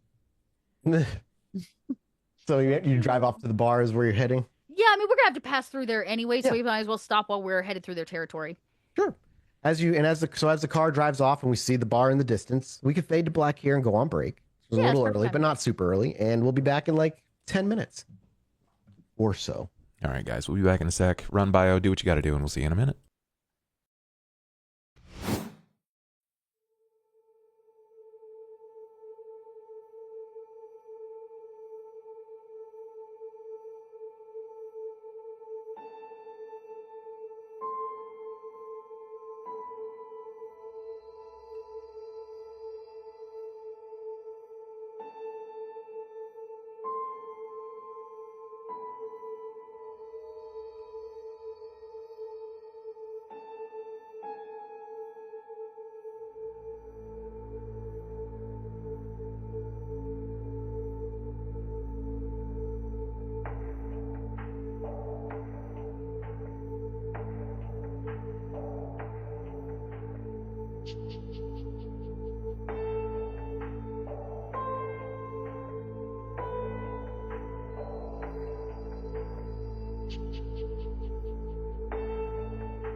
Welcome back, everybody.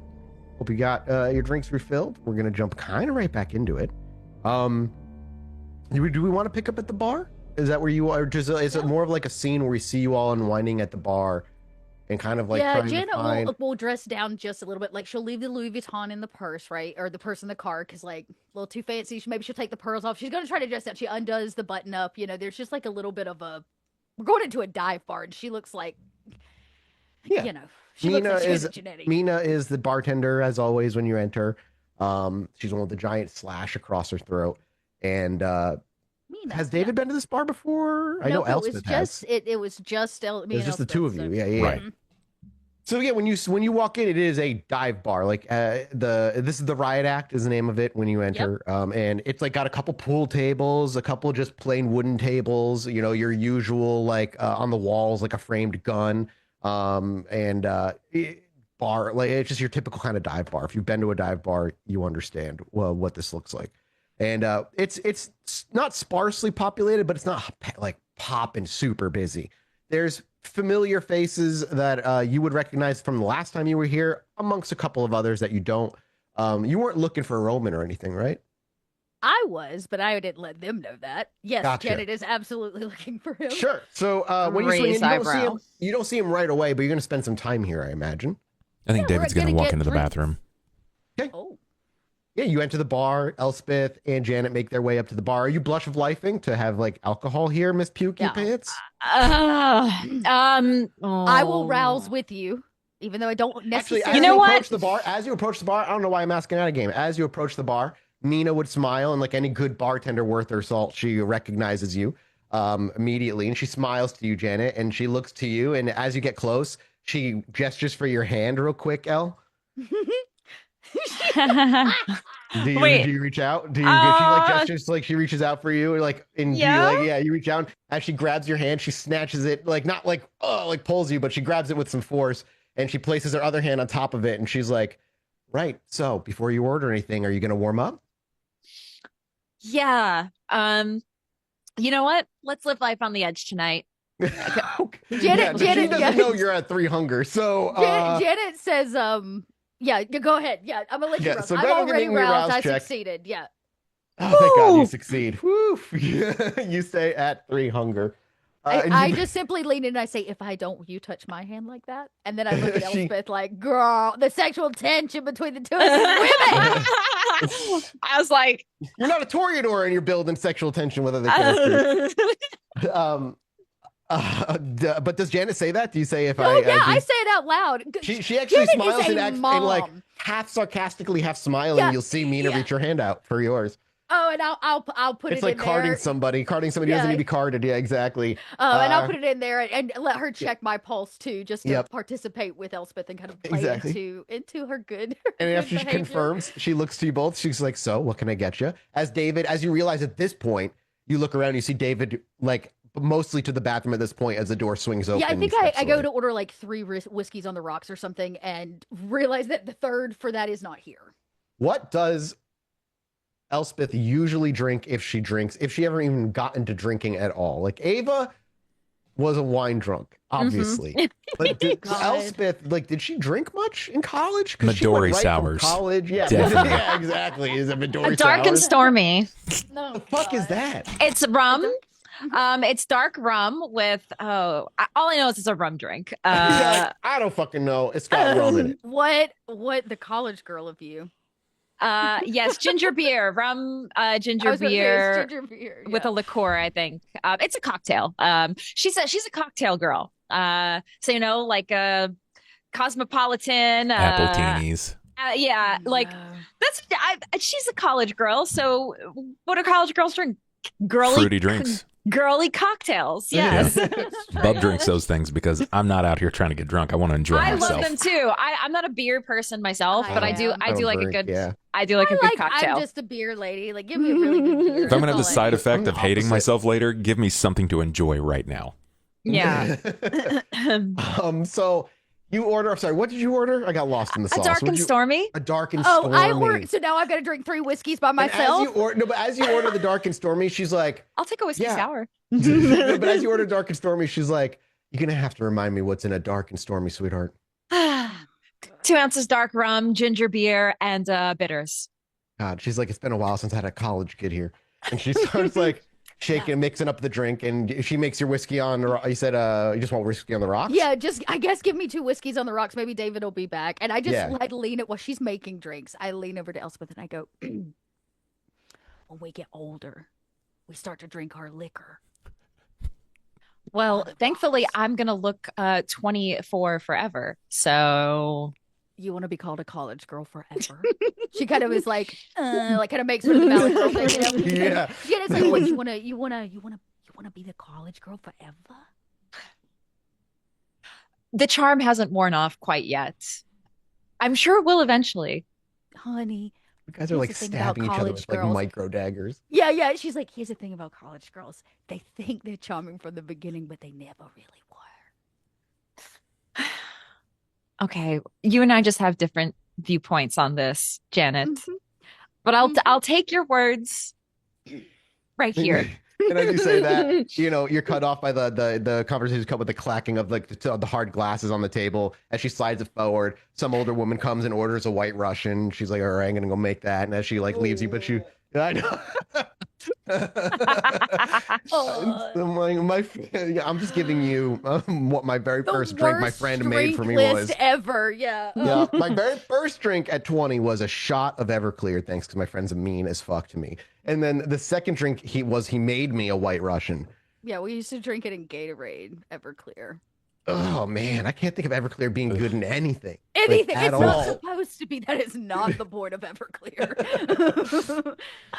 So as the drinks are being plopped down, this woman comes and orders a White Russian. We kind of like fade away into the bathroom. We crossfade to the bathroom. The bar sounds become more muted as the door shuts and is locked because it's just a single person fucking bathroom in this place. You got like things written on the wall, marker, a lot of band stickers just kind of slapped up and around, all kinds of stuff.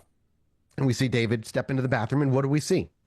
I think he looks at himself in the mirror first to see what his perception. What does it look like? Is it just him just staring at him? As you look at yourself, it's just you staring at yourself.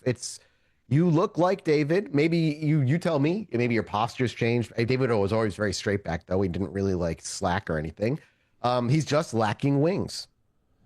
I think I instinctively try to like just flex them upward as it's just natural to him. Just kind of try to move it.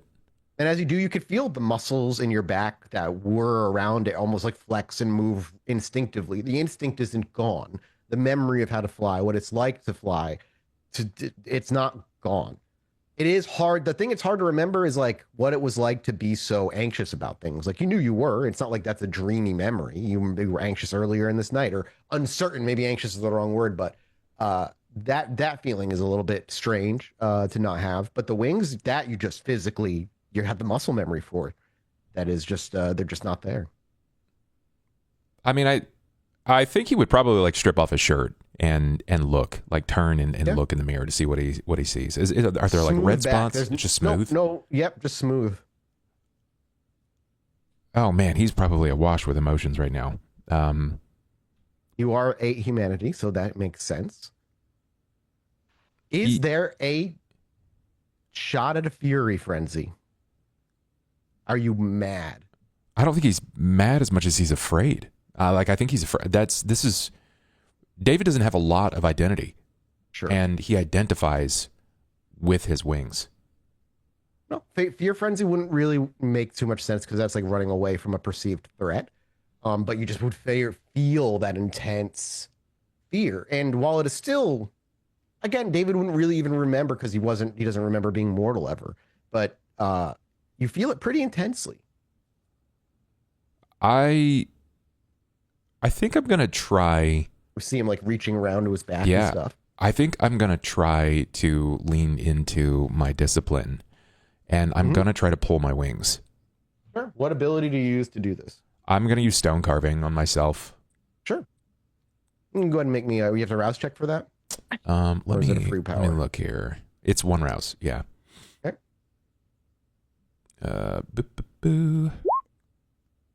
Hunger okay, 2. you're at 2. And is there any check you need to roll with it or no? Yeah. What did we say it was? It was. Oh wait, it's a big power. Hold on, I've got this right here. Yeah. Stone carving. It's my Visceratica plus my craft. Okay, give me that roll. Okay, so 2. Can I take my bonus in sculpting? Sure, why not? Shit, that gives me so much hope. I'm gonna rouse for this. Okay. All right. You're really making sure. Yeah, that the failure is a story failure. Yeah, very much so. Yeah. I mean, he's invested in this. Oh, makes sense. So it's Radica attribute. It's not an attribute. It's based off of my craft. So skill.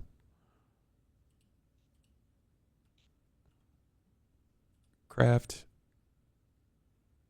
Attribute. Discipline. 2. Roll. And that's based off of my bonus plus that. So it's still a big dice pool. Oh yeah, I expect an enormous dice pool. Oh man, 5 successes is exceptional though. I don't think I don't think he plays around. Like I think this has his utmost focus, like to the point of like borderline hurting himself. Yeah, you can reroll 2. Spend a willpower. Yeah, I will. 6 successes. Yeah, 6 successes. We watch for minutes as, you said you take off your shirt, you kind of turn around and look behind to see your back entirely smooth. You flex those muscles that are still instinctively flex when you attempt to move wings that are no longer there. The feeling of anger rushes forward, which is immediately awash by the feeling of, as you said, fear, an unfamiliarity. What does this mean? And that frustration leads to thinking outside the box, knowing you have these abilities that can shape things, including your own body. We see as you keep your back to the mirror, and our viewer is just a straight shot of the mirror and only seeing him.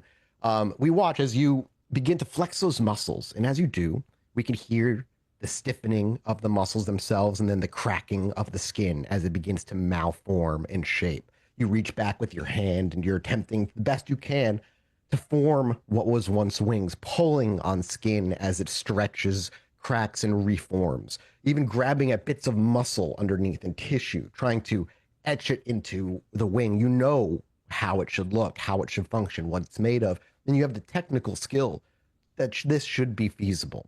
And as you make your way through, maybe getting at about 3 or 4 inches of one protruding out of your back, you can kind of see the structure of the ridge where the cartilage and bone would be. And you begin to work on the webbing, kind of stretching the skin taut and really pulling it so it thins and holds in that spot. As soon as you let go at one point and kind of just like adjust and you go to flex it to see if it's even maneuverable or useful, as soon as you flex it, you watch as your body and you can feel your muscles separate. The skin shrinks and pulls almost in a way that's elastic band like, and it moves with force back into your back, shoving apart the tissue and replacing itself where it was. And as the skin that was stretched slowly pulls itself back taut into your back, and you flex, and there's nothing there. I think at that point he would probably Fury Frenzy. You may make me a resist Fury Frenzy as the rage wells up inside of you. There. I got 4. Yeah. The rage wells up, and while there is a moment where you once again feel the comfort of giving up control, the temptation that sits there to just say, step back, somebody else with more experience will handle this. You roll well enough where you don't feel that that's necessary. If you want to give into it on your own, you can, obviously, but the roll to resist, there is that confidence in a way, I guess, that sits in you maybe. Whether that means you still lift your fists and fucking shatter the sink, whether you slam your palm into the mirror and still make a scene, but you don't give in to a complete bestial takeover of rage if you so desire not to. What do we see David do? I think he does the thing where he asks for help. Like and you want to give into? Yeah, it's no longer just a question of who's inside of me. It's why are you leaving me to figure this all out on my own if you're just laying dormant? Again, I guess, there's not a conversation that can be had. It's not like you have a conversation with this thing. There is just the feeling of this will feel better if you give up control. It's just that, like a hit of a drug, in a way, knowing that, well, if I just take a hit of this, when I come to again, I'll feel better about it. I won't be as mad. But it knows, meaning you don't really have control over what you do. I don't even know if it hears me, so right. I'm going to leave a message, kind of like how I did with Betty on the trash can. But I'm with my stone carving still active. I'm just going to scratch it into the wall. Why have you left me when I'm in time of need? And sort of place both hands on the wall and just I rescind the scene to you and let whomever step out of me. So you're giving into the beast is what I'm basically asking. Yes. Like you rolled well enough to resist if you choose to, but you do not wish to. And out of, like you said, out of rage, you kind of craft that in. And as you give in, our vision as the viewer mirrors that of your own, where everything kind of gets really distant. Things get really quiet. And we cut back to the bar, having a few drinks, enjoying yourselves. As Janet is Roman there? Is Roman there? After a little bit, he is going to arrive. He's just not here yet. It's just been a couple minutes. All right. Well, then I sit down with Elspeth. Yeah. Okay. I say, is there any conversation the two of you want to have? 2 drinks, waiting hopefully for David to return. I'll keep my eye out on the bathroom corner, but I'm like, so I was having thought on the ride over here, since Roman was our connection to the Witch of the Yard, I was thinking that maybe we should ask him about, more information. Maybe he knows a little bit more about her. But, since you seem to have a affinity for conversation with him, I thought maybe you might want to do it. Yeah, you know what? I'll have that conversation and see if we can, if not he, perhaps he knows somebody who knows somebody that knows more about her and what her business is. I just want to know, I want to know what goods she sells. As do I.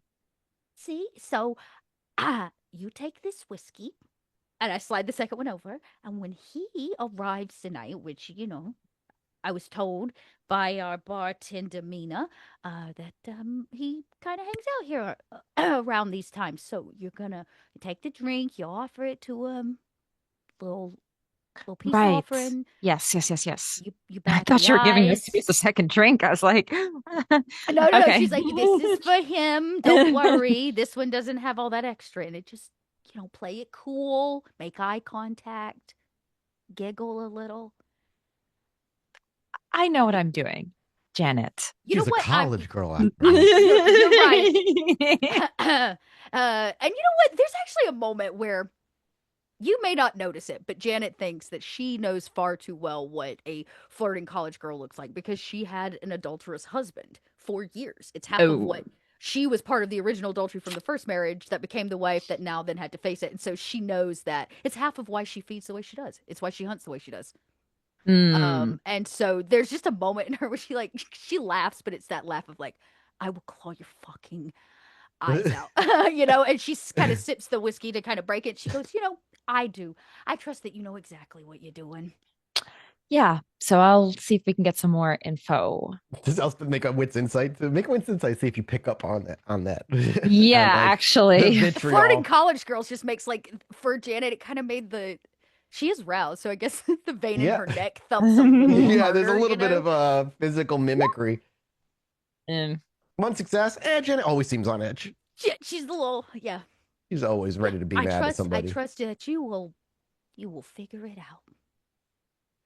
And as you nod, the bathroom door swings open with some force, and out walks David to let him know that we're in the corner. Who's shirtless, and does indeed have long, leathery wings. Huh? That certainly look like they're made of muscle and tissue. As a couple of people in the bar completely stop talking and looking over at him.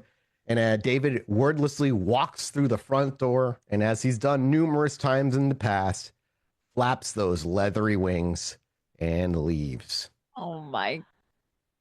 Did he just not see us, or this happens every time? He always just flies away. We need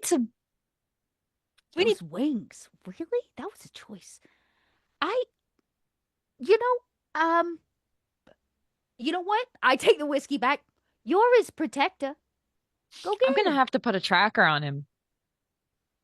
That's the only way. This has happened. This is the third time this has happened. I did that with my boys too. It's easy. You just slip it in the pocket or something, they'll never know. I've even sewed it into the lining of the underwear. Put a little air tag in there, and then that's it.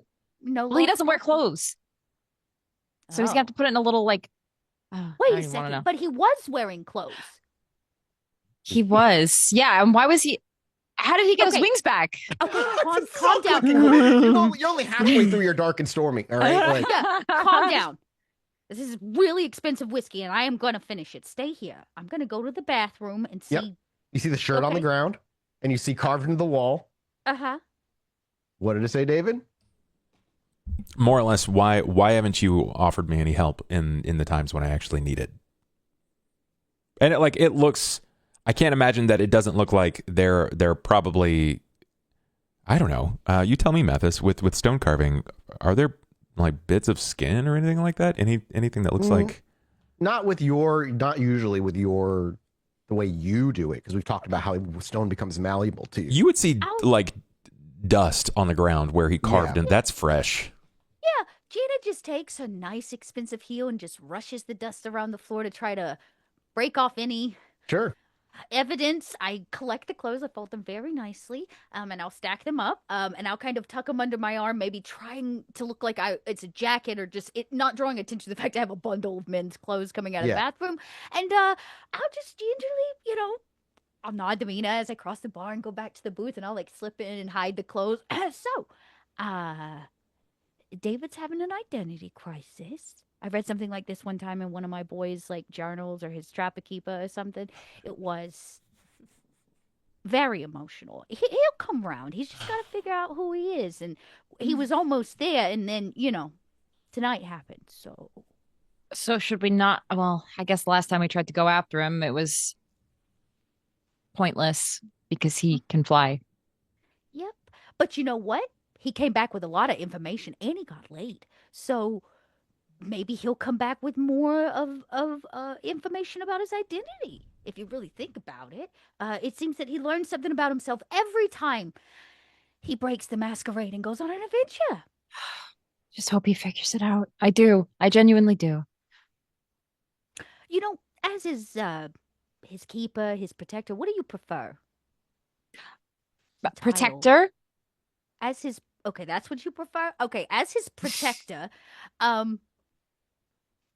you know, it is your duty to help him through these kinds of things, I imagine. I'm trying. Usually, when one person learns from another person, that person they're learning from has a wealth of knowledge and information and wisdom to part down to help them through that process. You're I'm new. I'm young. I get it. I think what I'm trying to say is you should learn the wisdom that you want him to have. You How am I benefit just as by How am I supposed to figure out anything? We're stuck in a quarry every day. I'm trying to learn new things. I'm trying to learn how to talk to the dead. Okay? Is that I'm gonna help trying. David? It could. It could solve a lot of problems. I want you to know. Mhm. I'm trying my best, Janet. I really am. And she starts to get more like flustered and upset at this bar. Like she's This starting to is raise what her Janet voice. wanted. She needs her to like let some. She keeps everything so balled up, and half of her problem is that she needs to like let it out. She needs to let it out and get a little angry and get a little defensive and take her own initiative. This is what Janet was, and she goes, yeah. I am. And I don't know what else I can do at this point. We don't know anything else about David than what we've learned thus far. So I'm trying. What are you going to do about it? I don't know. I'm just trying to help and support him in all of the decisions. By sitting here and drinking your ginger beer concoction? We just tried something and it didn't go the way we wanted it to. What do you want to do? I want to walk up to the Tremere Chantry, grab one of them from their little hidey holes, and make them use blood magic to figure out what he is. Yes, that's what I want. Yes, yes. I want to pull them out from their little cloistered hole. Yeah. And take those books and slam it over their heads. I love this. Okay, now let's take that passion and that energy and put it into something that's like somewhat of a plan. That's it. That right there. That fire is why your sire chose you. Just one of the bar goers kind of swings over, just a gentleman in his 50s. He just slides a beer over to Elspeth and says, "Fuck the Tremere." And he just takes a sip of like his drink and gives you buys you clings. Fucking, he got you a blue moon. That's what he got you. I mean, that's a good choice. A solid choice. I now if you have have 3 nothing drinks in front of me at this point. Yeah, you do. Okay. You have a half drank dark and stormy, an untouched whiskey on the rocks, and now a blue moon with an orange peel on the side. Okay, I love this. Drink that beer right there. You're gonna feel better afterwards. Now, let's keep talking. You just down the rest. Do you go to the beer first, or do you drink the rest of the dark and stormy first? I drink the beer. The guy gave me the beer. I'm going to drink the beer. Does Elspeth like beer? No. Immediately you take a sip. You don't spit it out. You're just like, I imagine there's like a face you make for a minute. This is what I was asking about. The other night, remember I said, what do you actually want? You want to bring the Tremere to answer for David. Yes. Yes. So, now the question is, how do we do that? Now, we know it's a dumb idea to walk up to the door and drag them out of their hidey hole, as you called it. But there isn't necessarily a more organized and masquerade-friendly way for us to achieve the same purpose. You have an idea? Of course I do, but I'm trying to get you to participate. A more organized, less... So, what do you want to do about it? My proposed previous ideas was one, find a rogue Tremere, which we've tried, and clearly, if she even is a Tremere, she's not helpful. Yeah, I don't think she's a Tremere. 2, continue that option and try to find another rogue Tremere. Again, an Anarch Tremere would be ideal. 3, what was my third? Go to the other chantry, the Hartford. But then now you're thinking like a bad boss bitch. Yes, the two chantries are fighting. That is a weakness.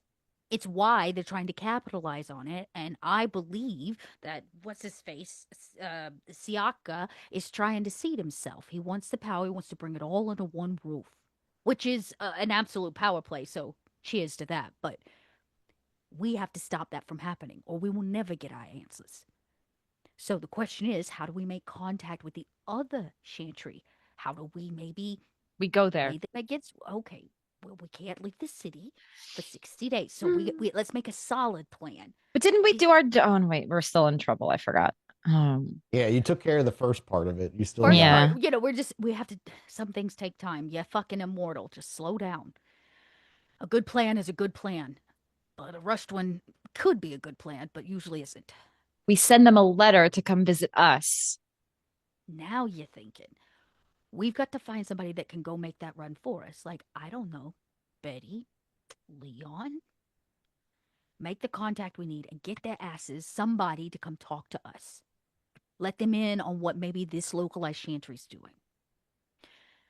And for my side of that plan, I had a thought.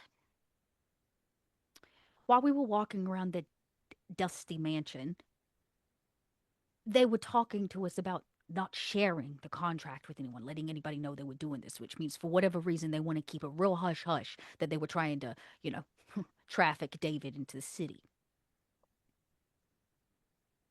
Who did they immediately blame for the missing box? You're gonna have to refresh my memory. The Ventru. The Ventru, right, the Ventru. They were convinced that the Ventru had something to do with this, which we didn't necessarily prove that they don't, but that means that they're concerned about the Ventru getting their hands on what was in that box.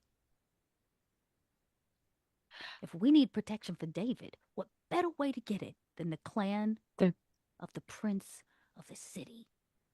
And one that you're tied to directly. Kind of. Well, I will do my best. That's my job. I'll figure it out. Okay. So you're going to figure out a way to get some Ventru protection. That's my thought.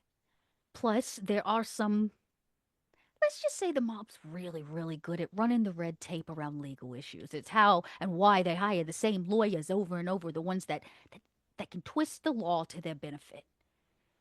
I think that we can maybe do that in some way with the masquerade. The reality is, regardless of pretense, the prince believed and has approved David as a protected citizen, kindred citizen of this city.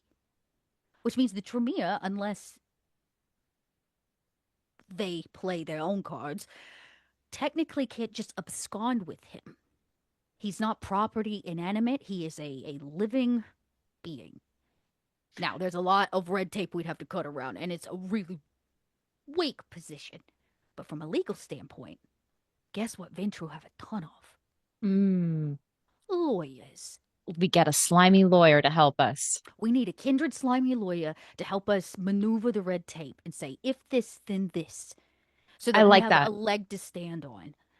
So I think over the next 60 days, other than maybe helping David with his current situation, we should really be focused on making the right contacts to set us up so that one, we still aren't the fall guys, and two, there's enough protection that if they do come knocking for David at the door, we have a way to say, hey, you can't do that.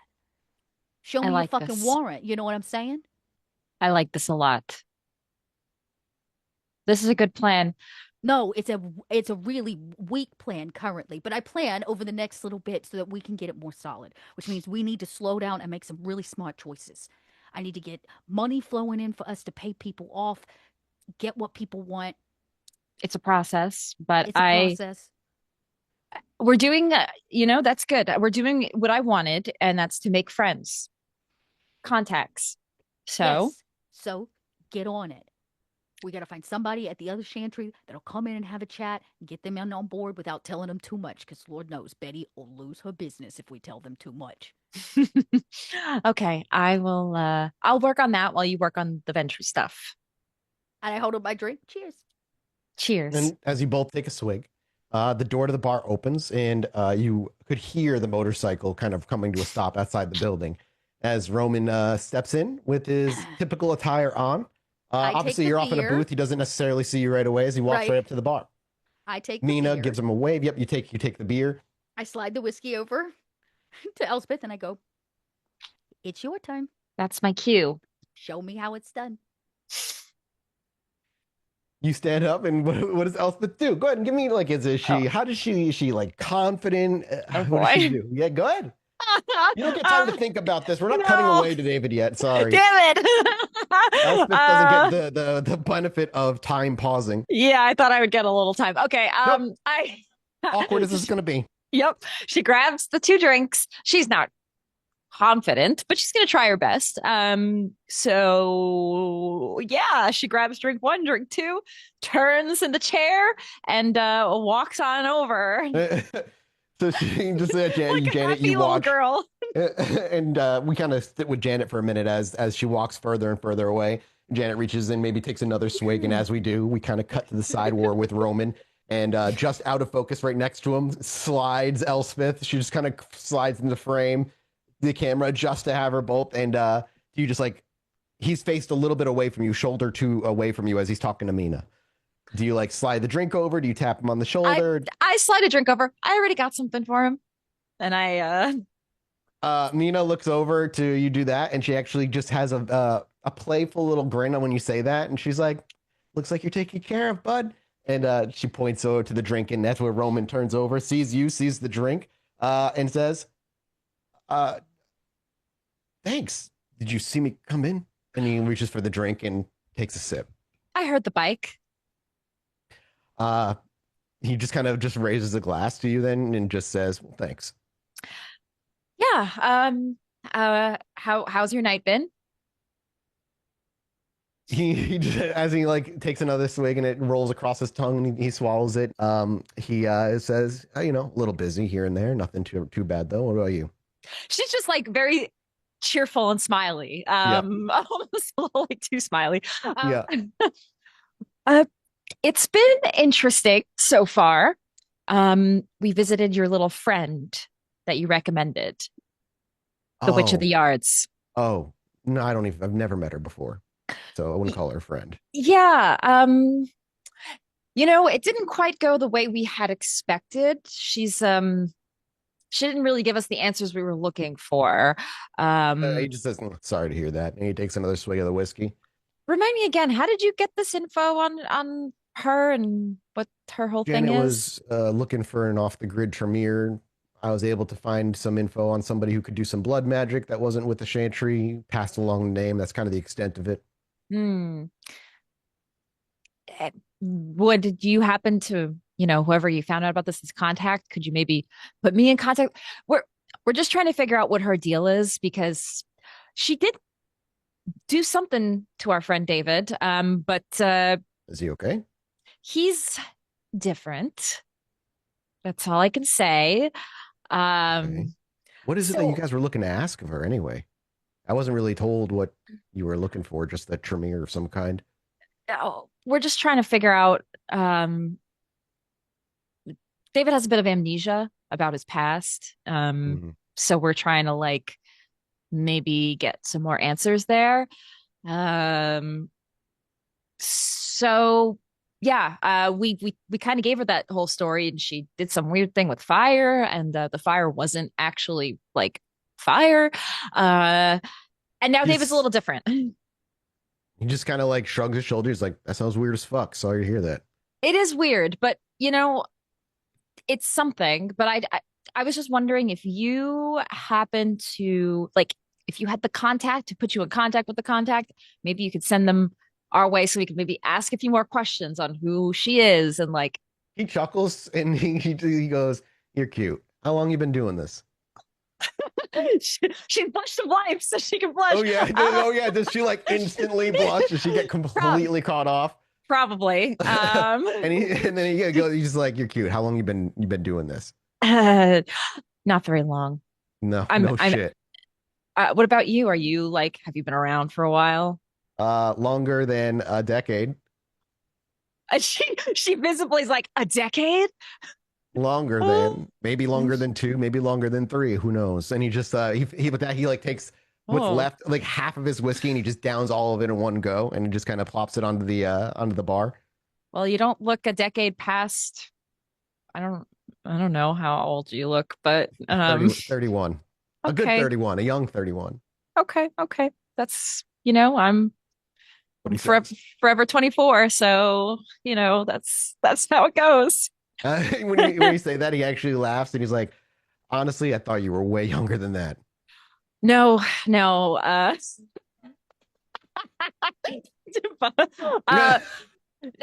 no. That's, your bartender called me a college girl, and Well, yeah, you look like one. that's okay, Let's get to play that part. Well, yeah. Well, sorry. How long did you say you've been? I've been here in this life for, well, I was a ghoul for a couple of years, and then I was just embraced about a year and change ago. Oh, So wow. You're, I'm what do they call it? The fledgling, or yeah, childer, whatever. I'm pretty young. a I'm a tasty little lick. lick, as some others would put Ugh, it. yeah, Yeah, exactly. that's so He derogatory. he laughs. Well, you made it past your first year, and most who are brought into this life don't. So, congrats on that. Thanks. Are you drinking your whiskey, by the way? You haven't. Have you sipped it at all? uh, He finished his. uh, she probably would, at least a little bit, to keep the conversation. And Sure. You can manage it. You can do it. yeah. You're sipping at the whiskey and stuff. And he says, I mean, listen, I'm not going to give out people that I know to somebody I've only met a couple of times. Not trying to be, and he holds up, he's like, not trying to be rude. And I have nothing against the Camarilla. We abide by Camarilla laws, but he gestures to himself, Anarch, Cam.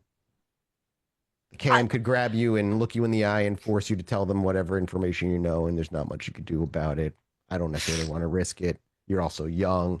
You don't really know like necessarily what you're fully doing yet. And you're also you're also of a bloodline that is extremely rare. So I don't these all even you're saying these all like they're bad things. he smiles and he's like, and under the right circumstances, they're often not. But when it Look, comes to introducing you to people that could be importantly into my life or other lives, it's a risk I'm not necessarily willing to take right out the gate. that's fair. I get it. I'd rather just tell you up front than play the game of maybe one day I will, maybe one day I won't. Listen, if the time comes and maybe I will, there truly is a day maybe I will, but I'm not going to sit here and say that's a definite thing that's going to happen. For all I know, you could be a plant from the cam to make sure we're all abiding by the law, and your pretty little face is nothing but a get past the guards card. And I don't want to deal with that shit. But don't get me wrong, it is a pretty little face. Well, so far the people who have been the nicest to me in the city have all been anarchs. So, But when you're ready to switch jerseys and join the more fun team, he looks over to Mina, who's like walking back, and she goes, I don't think she has what it takes. No offense, sweetheart, but I just don't think she has what it takes. well, I'll have you all know that technically the Hecata is not really technically part of the Camarilla. They have a deal that they made that's expiring in a few years. So who knows what'll happen after that? I've studied and I know books, and that's what I have. Mina looks over to Roman, and she says, "You hear that, Ro?" And she like bats him on the shoulder. You never know what could happen. You never know. And she walks away as she like leaves him like with a smile on his face. God, was I this optimistic when I was younger? And he looks over to you. All I know is we have all the time in the world. That's what they all say. So look, I get it. You don't really want to share too much info, and you don't want to make this too much of a thing. But you've been super helpful to me and my coterie. Listen, we have a common goal right now, and I'm not gonna turn a nose just because you fly a Camarilla flag. I've met plenty of cool ass cams. Hopefully I'm one of them. And you say with a smile, and he just gives you like he raises his drink that Mina brought over for him, and she's like, top of the list. And he takes a drink. And you've never ridden on a motorcycle. Let me just take a guess. No, far too dangerous. Far too dangerous. You can't die anymore. It's not that dangerous. Well, now I'd be interested. Does he looks over and sees Janet over there. You want to let your chaperone know where you're going first? Yes, that's probably best. We already had one of our members just run off without telling us, so I should probably give her the courtesy of letting her know. Mina, did you hear Mina go, oh, he was yours? Sorry about the shirtless thing. He does that sometimes. He doesn't like you're clothes. Lucky this is a fangs out bar. Yeah. Elspeth probably doesn't even know what that means. Yeah, fangs out. She says weirdly. Yes, I'll go let Janet know. Yeah, I'll just drive around a couple blocks so you kind of get a feel for it. Maybe it'll scare you even more. Who knows? So you walk off, you grab your drink, and as you barely sipped, I imagine it, and you, Janet, after about 5 minutes, she makes her way back. I have bad news and good news. You know what? You can guess. Let me guess. He was a little hesitant to give you too much information about himself because he's an anarch, and he asked you to go for a ride on his bike. Is it the giant grin on her face? That was the bad news and the good news. How about I take this really disgusting drink and I'll set it down, and you go get your vibrations on, and while you're out there, look for David in the sky. I will keep an eye on the sky because I won't be looking at the ground. That's for sure. It's kind of scary. Okay. I'll see ya.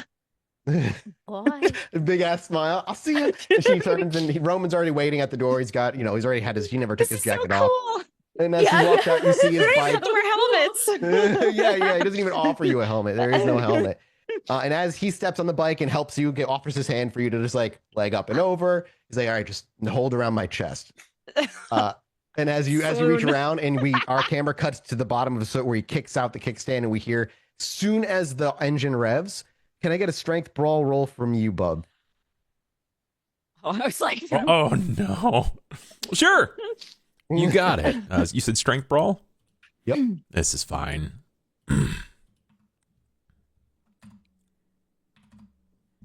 3 successes. You spend a willpower and reroll 3 of those for me? Yeah. Uh-oh. Thank you. Oh my God, I'm sorry. That's a crit. I have 7 successes. As soon as the engine to the cycle revs, we cut, and we're in the middle of a woods. There's some nature around, and we see, from a first person's perspective, an unfamiliar face getting met with the full power of David's fist. It collides with his chin. Teeth fly forward and clatter to the dirt as a mix of blood and spittle drool out of his face. He hits the ground, catching himself with just his 2 arms, both of his knees, barely able to hold his strength up. And we get a little bit of a view of this guy, maybe in his like mid-30s, I'd say like ear length, like black hair, scruffy looking face. And now one of his eyes completely bloodshot with the bone around it, having clearly cracked from the level of the fist. And as he spits and he looks back up at David, you just see him looking at you with confusion and anger as he says, "Who the fuck are you?" And there's a moment of rage that is filled with then satisfaction and joy as you feel the bones in your fist crack as the fingers wiggle, and you form another one, and he goes, "What's the matter? Don't recognize me?" And he pulls his fist back, and with one more hit, strength brawl, please. Yeah. It is David's voice that says it, of course. 6 successes. With a crit. As you level this into him, his entire jaw is unhinged. The flesh tears and blood spills to the ground. There's a few twitches of his fingers as the other hand, your left hand, reaches over to his throat and rolls him over. And you stand over him for a minute. Your foot levels itself right on his neck, where his jaw is hanging off, tongue sputtering as blood and spit kind of gurgle forward. And with one hard stomp, before he can even say anything, and David says nothing else, you can feel your head tilt a little bit, taking this in as you stomp down on the neck and twist until the skin separates from bone, and you watch as he ashes in front of you, skin dusting in the wind, and his clothes just sitting there.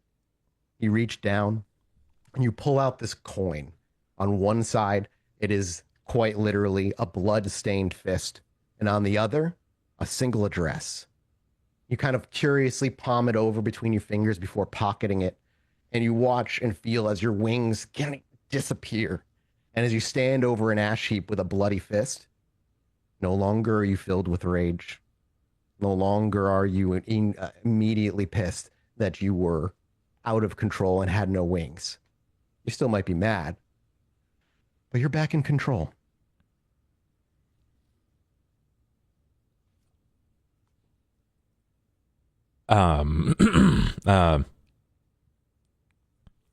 I'm in control. Am I still post Witch of the Yards? Wait, no, you're in the woods somewhere. I know. Am I still like mentally post Witch of the Yards, or? I mean, yes, you're still mentally post Witch of the Yards, but I mean, this is confusing. You would be confused. Like, it's still that aspect of it. Am I aware of what just happened? Yeah, you are aware, but you don't know who he was. You like have the memory of beating him. You don't remember where he came from. You kind of started coming to when the fist hit face. And suddenly you started coming conscious and becoming more aware. And as he died, the rage fury ended. Or the fury frenzy ended. Can you tell me what, or is this a David decision? What emotion am I left with before I take the seat back over? I mean, the remnants of the rage is probably still there, but it's like dissipating. Again, the fury frenzy has come to an end. Absolute confusion, I imagine. What feelings you would feel coming to having seen somebody get beaten to death out of your control. It's like when you see, I don't know, I feel like everybody experiences this kind of once in their life, but when like rage takes over and like you are there, you're consciously there, but when the rage wins, whether it be you scream or you throw something, like all you want to, you shake and you see red. That is what it felt like when you started coming to. It was like you were there, but you were being controlled by the quote unquote rage. It just so happens that this quote unquote rage may also potentially be an entirely different personality. It certainly wasn't the same feeling that you felt when you were hunger frenzying and walking around with confidence. It wasn't the same posture. David would be aware that that definitely wasn't the same person as the person who took over when and then fed. Oh man. And maybe he says that. Maybe like as you look around, there's that shaking in your voice, and you're like, "Oh man," because again, while the anxieties of before are gone, like there's still uncertainty, and doing these things can bring up new anxieties. You were confident to give into your beast, which led to a new, uncertain, and worrisome outcome. You could still be uncertain about things that you haven't encountered before. I don't want to give you like you're confident about everything. It's just all the things that you were just like paranoid or nervous about don't really bother you as much anymore. But now it's led to this. Which is a new concern, a new trauma, a new bother. David is going to try to find, I try to find a wallet, any kind of identification, any I don't know, necklace. You said that there was a coin, but I have the coin. There's no wallet, unfortunately, but as you reach around, you would actually be able to find, there was a necklace around him, and you would recognize kind of homemade like gangrel symbol. Gangrel. So it's like the wolf's head? Mm-hmm. Gangrel. And is there anything like remarkable about the clothing? Anything that stands out? No, it's nothing that stands out other than it's like, it's more built to be outdoors. There's like, thicker jacket and stuff. It's not like he's wearing like clothes to go out in the town. Hiking boots or just like boots. I do I know where I am? If you walk around a little bit, you would find a road and you would recognize you're you're a little south of Anarch territory, just outside of Boston. Probably out towards like just past Roxbury, just outside of the territory. I will start walking to the quarry. Okay. I don't even know if walking is an option. I think it's running. I think it's running. Yeah, and you can run tirelessly, so it's not like you get tired from it. It would be, it's going to be a couple of hours of running, but you can get there. It's because you're already south anyway, so you're going to start making your way there. As he does so, we see you kind of break through the woods and begin, following the road and getting your way back.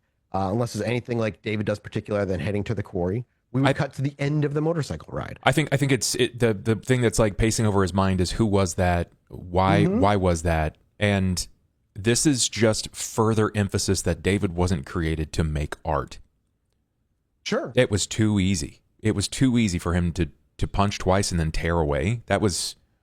You rolled fucking incredible. I did, admittedly. But like, the character doesn't know that, obviously, and you also roll a huge pool either way, yeah, so you are strong. It's just emphasis to the fact that David wasn't designed to create art. David was designed to hurt things or people. Sure. And maybe that sits with him in a very heavy, heavy way right now as he makes his way to the quarry. Then unheavy.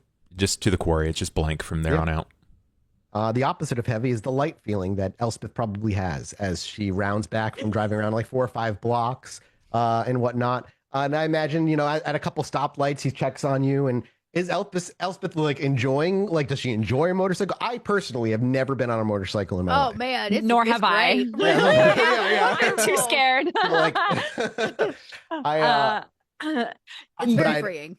Yeah, I imagine. I have lots of friends who do, and they love it. So I'm sure it's very exhilarating. And I'm sure Elspeth feels loves it.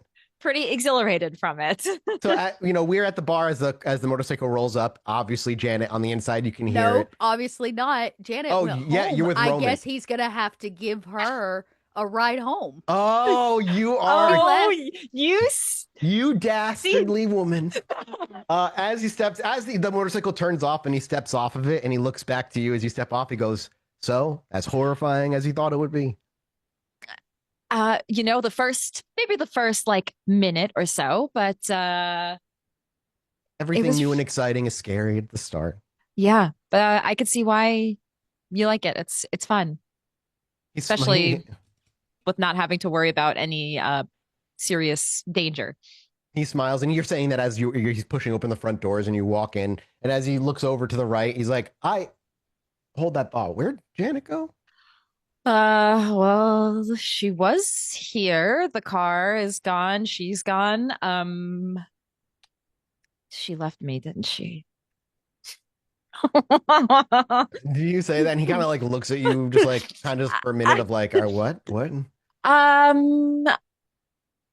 Do you have any like important plans here tonight? Would you? No, you need a ride back. Yeah, no, I can give you a ride back. Listen, have another drink. Let me just talk to Mina for a few minutes here, and then we can hop on and I'll take you back home. I'll hang out here. What do you want to drink? And this time it ain't going to be a whiskey because you didn't drink that thing for like the life of you. Maybe... Come on, college girl. What do you want? A sex on the beach? Like, what do you drink? I do love a sex on the beach. He looks to Mina, just a sex on the beach, and she laughs. It's a good drink. And she makes it a little strong for you, obviously, a little extra strong. And they go off and they talk for a bit. They're not like out of sight, but they're out of earshot. And we just sit there with Elspeth for like 10 minutes as she drinks her drink and just hangs out for a bit. No one really bothers you. And eventually he's done, and he walks over to you and says, "All right, let's go." Walks you out to the front of the bar. He hops on the front. You hop on back. You wrap his arms around. And he's like, "All right, hold tight." Motorcycle revs up, and with a kick of the tire on pavement, a little bit of this like a peeling out, he hits the road and starts speeding his way down to the quarry. In fact, he's going to make a dexterity drive roll to see how good he does this. Oh boy! Or don't get it. Yeah. Oh, he's a brute. I trust him. 1, 2, 3. Yeah, he's fine. 4 successes.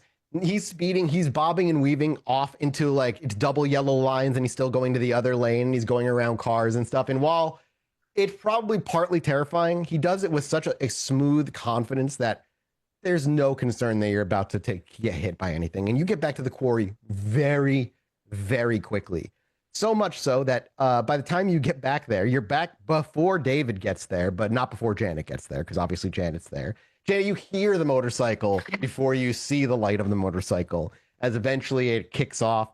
And he stays on he steps up off the motorcycle, offers his hand to step off the motorcycle.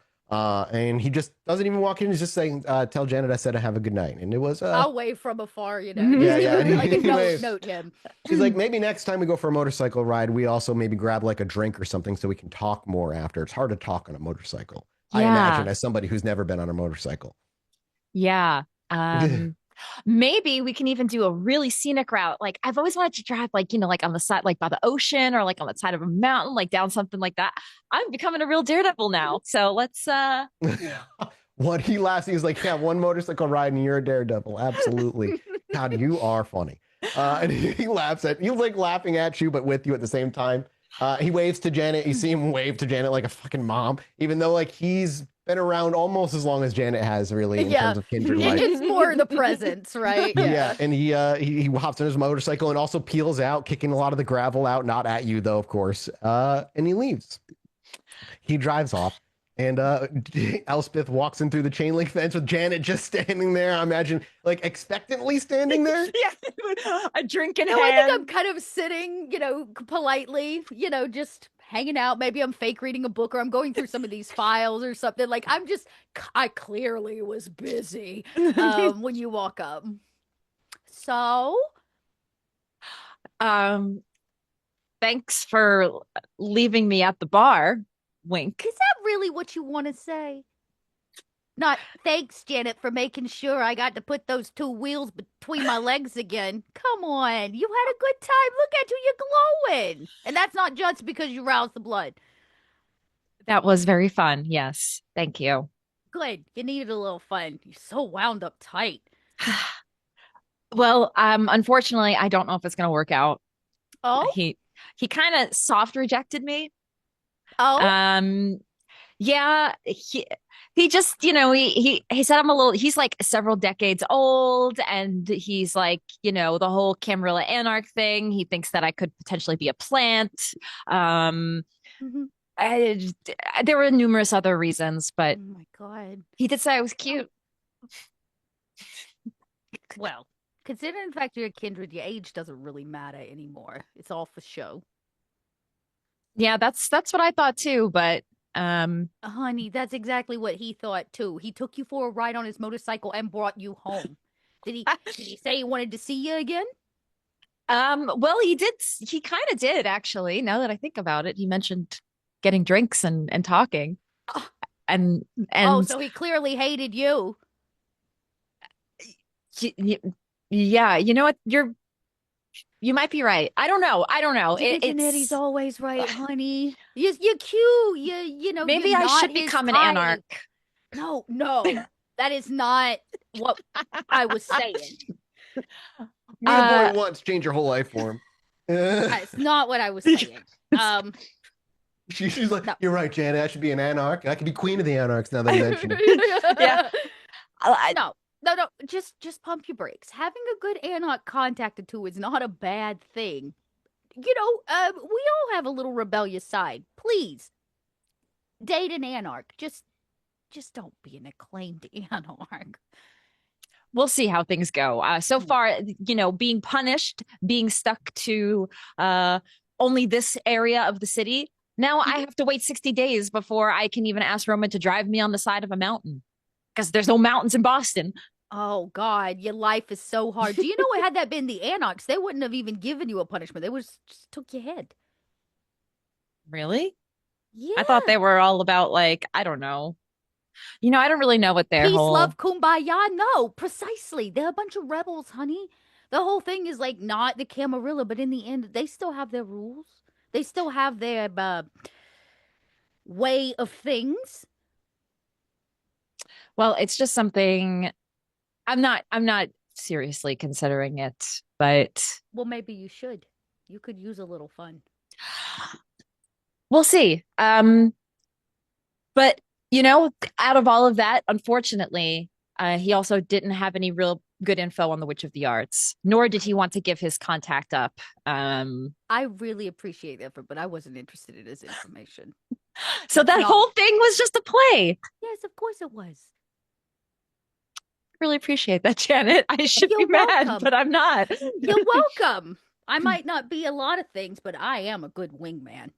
And as you say that, the wingless man steps through the chain link fence after a 2-hour walk home. David. Shirtless. Hi, honey. No blood on his fist. It all turned to dust, so you don't have to worry about that. Okay, well, let me get you some... Okay, would you like me to get you some clothes? I think David holds out his hands, to particularly like his right hand, his leading hand to Janet, like he's going to drop something in a hand. Okay, I'll catch whatever he's going to drop. And he drops a coin and a necklace and probably ash. As he drops the necklace, you immediately recognize the Gangrel clan symbol. Okay, did you make new friends tonight? He died. Okay. Well, I realize this is a dead kindred. I was gonna say, in what is my Elspeth's hand. face when she says that? And you would now, you realize that's ash and not dirt. I take the two objects and I kind of like shake the dust off my hands. It's okay, honey. Why don't you sit down? Let me get you a shirt and you can tell us all about it. Elspeth rode a motorcycle tonight. Tell him about it, Elspeth. Why I go get him some clothes. Yeah. If you look at the coin, by the way, Janet, you can go ahead and make me a wit streetwise. Great. To recognize it. I went out with Roman on his bike while you were flying around the city. It was really nice. Janet was a great wingman. And yeah. Well, so what happened with you? Are you okay? I walked into the tavern, and then I was standing in front of a man dying. What? In the bathroom? No, in the woods. Okay. So you went from the bathroom to the woods. That's all you remember. It was 2 hours from here, in the woods, and I tore his head off of his body. Oh boy.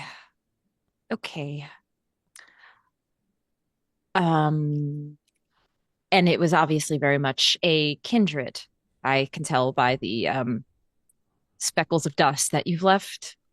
It was someone that someone inside of me knew. So one of your It was not him from when I fed. This was someone new. Someone new. It's not somebody that you remember from any of your other experiences? I think David probably sits there for a second. What, you don't remember me? You don't remember me. And it's not like catatonia, right? Like he's not just kind of stuck, but he's trying to pacify this part of his mind that's reliving those last few seconds as he was sort of past the driver's wheel back. And while no matter how hard you try and you repeat the line that he said, it never comes out quite like they said it. The cadence you can't quite get. It doesn't sound like you. It's your voice, but everything about the intentionality and the tone just isn't you. So he sits there and like stares off and says that, like, what, you don't remember me? And so Elspeth, I mean, that's kind of random for you, but yeah, Jenny, you make your way back, I imagine. Yeah, I make my way. And I'm kind of putting, as this is going on, I've still got the 2 items. I only rolled a 2. I tried. Yeah, but 2 unfortunately is not enough to recognize what this is. Obviously, it's something. It represents something. Could be anything from the coin. It could be anything from a club to a coterie's domain to a so it's got an address underground meeting and a fist. Yeah, on one side it's got a fist that is dripping in something liquid, likely blood. It's not red because it's all a silver coin. And on the other side, it just has a street address. All right. I pocket that. That is a Janet problem for later. The gangrel symbol, that's real scary. Okay. So you killed somebody tonight, right? Not just anybody, but a kindred. I was very angry. Yeah, that's called your beast, honey. Was different than the last time, wasn't it? This person was violent. Angry. They were very mad. They clearly had some issues with somebody, or they So, just found somebody. This You, is maybe a good thing. If we can figure out who that and I hold up the symbol gangrel was that you killed, we might be able to backtrack it and find out about one of the people inside you. He had a grudge with this man. That means there's history there. There is something with that coin. That was very important. Yeah, I'm gonna look into the coin. can I see it? Yeah. I'll pull it out and give it to Elspeth. Mathis, do I know? I actually forget this. But Elspeth would probably know. When Kindred die, Do they create a fetter? yes, can they? They can't. It has to be something really personal. And so the question is this something personal, like very personal, or not? Let me look up something. And then he also had he had a necklace and the coin. Mm-hmm. The man necklace had would be better. He had no wallet and no identification. He did not have a library card. It was a little off the grid. Kindred can form fetters. It's just not a guarantee. What about his necklace? Yeah, can I take a look at that too? Yeah, hand that over. And what is it you would want to do if it is a fetter? Like, what are you looking to do?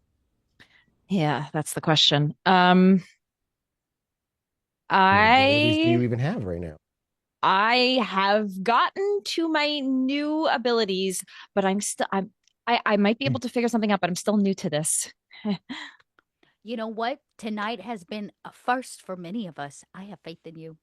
I've not fully experimented with this yet. Well, I have, but not to this capacity. I could try to at least see if his spirit is around and maybe try to talk to it. See? That's what I'm talking about. What do you need? I need something very personal to him. So we're going to find out right now if this is personal. So I'm going to first do the binding fetter, which is free. And what does that do? I can identify objects or locations important to ghosts. What's Oblivion, I can basically determine. Roll? Yes, let's roll. It's free? It is free, yes. Cool. One success, but you could re-roll 3 of them. I am going to do that. Mm-hmm. Does it have a specific difficulty you need to beat? Let's see. Ooh. Hey. Well, you crit, so you are. Oh wait, you re-rolled everything. Oh fuck. I only clicked 3 dice. Huh.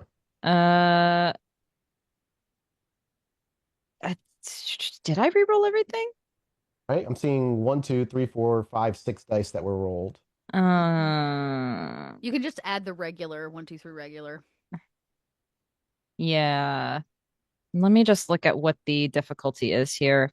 Yeah, no worries. Can I defend our fetters? On activation, the user senses become supernaturally attuned to energies of fetters. They may identify these auras, sight, smell, other senses. While this power is in use, the vampire is distracted from other activity. It doesn't say you if can there's a tell if one's a fetter. Yeah. And I have a penalty to other rolls because I'm so distracted by this. But other than that, it doesn't say any other info. Okay, so no difficulty. You just need to roll to succeed. You just need a success. Right? I believe so. It is a level 1 free. Yeah. So it's going to tell you if it's attached to somebody. I assume it's not a difficult No, thing. it's basically it's a yes not. or no. Yeah. I just want to see like what the flavor is. Like, is it just like you can just tell? Does it like but either way, as you hold it, here we go. I actually have her here.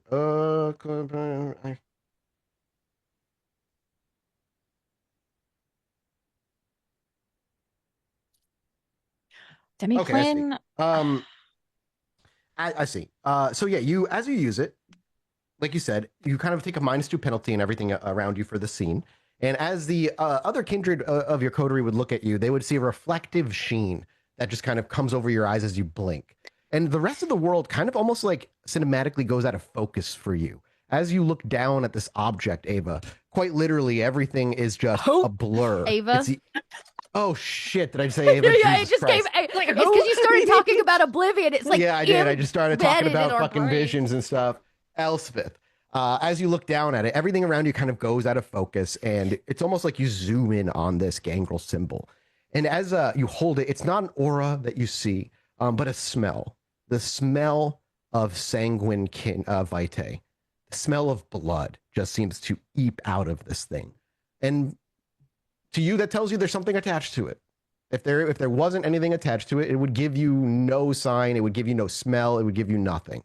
What is attached to it? Why it's giving the blood scent and exactly the emotion that caused them to, whatever the case is that caused them to be attached to this thing, is not being able to be told just by looking at it. But as you hold it and you look at it with your reflective eyes, reflecting back at you, is the evidence of something attached to this thing.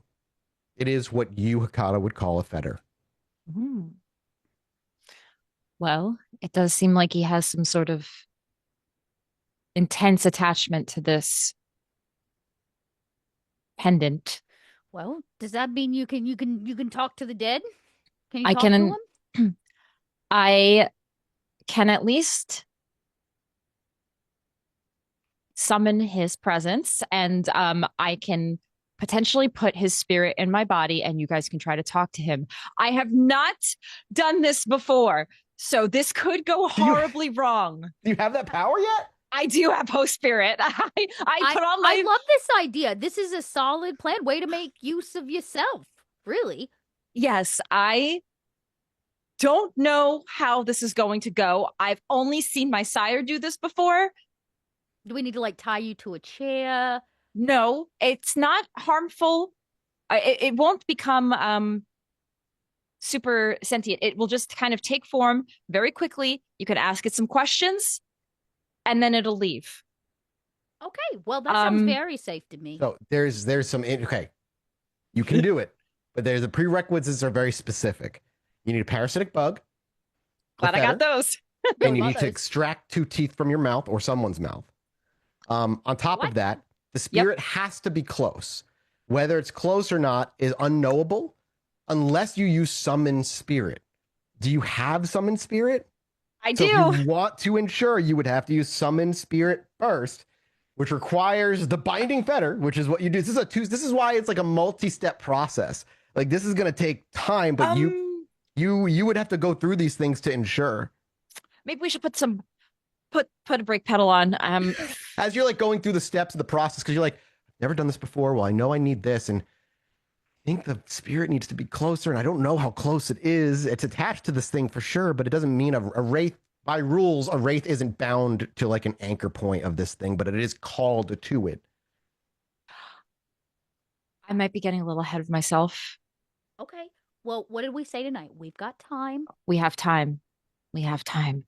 We will figure this out, but it's good that you brought this back, David. Yes. This is important. If David recognizes his face or can reconstruct his face, that also helps because part of it is having a visual depiction of who it is you're trying to summon to get the summon here. You have access to all of this. It's just you got to do the steps, and necromancy is not D&D necromancy. It's like hours of ceremonies and shit to do. Something that Elspeth has only ever participated as an assistant in and never actually attempted on her own. It's like doing surgery, and I am like Okay. So I've you only need been an visual? attendant. I need a visual. It would help if I had a visual of what the individual looked like. David, do you remember? Can I try to absolutely. construct? I say you could remember, and if you wanted to sketch or sculpt, I don't know how you would want to go about it. It's not for like I don't know if Elspeth's looking to do this like right this minute, but you would be able to. I'm just gathering what we need to get. We can take our time. It doesn't have to happen right now. But David, if you could give us a visual, that would help. I'll get whatever, I guess, supplies. I can go out and grab supplies. And tomorrow night, you can start the process. Yeah. My bigger concern, David, did anybody see you do this? I was in the middle of the woods. Okay, well, that's a plus. Do you And know which woods? It was north of where we were in Anarch territory. Okay. Where the fuck? Anarch. What if it So- was an Anarch? We're in trouble. No. Well, we're in it's trouble not. either way.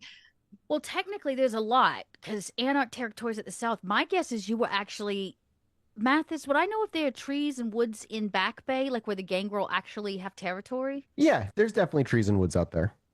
Okay, so you probably crossed into, gangrel territory, and you specifically hunted out this one gangrel, and you killed him. There is a probability that the gangrel might have feelings if they find out what happened. Oh boy. So They're going to find out eventually. Relax. 2 seconds. There are some options. I'm gonna think on it. I do not know much about the gangrel, but that does not mean that we can't figure out a way to either cover the tracks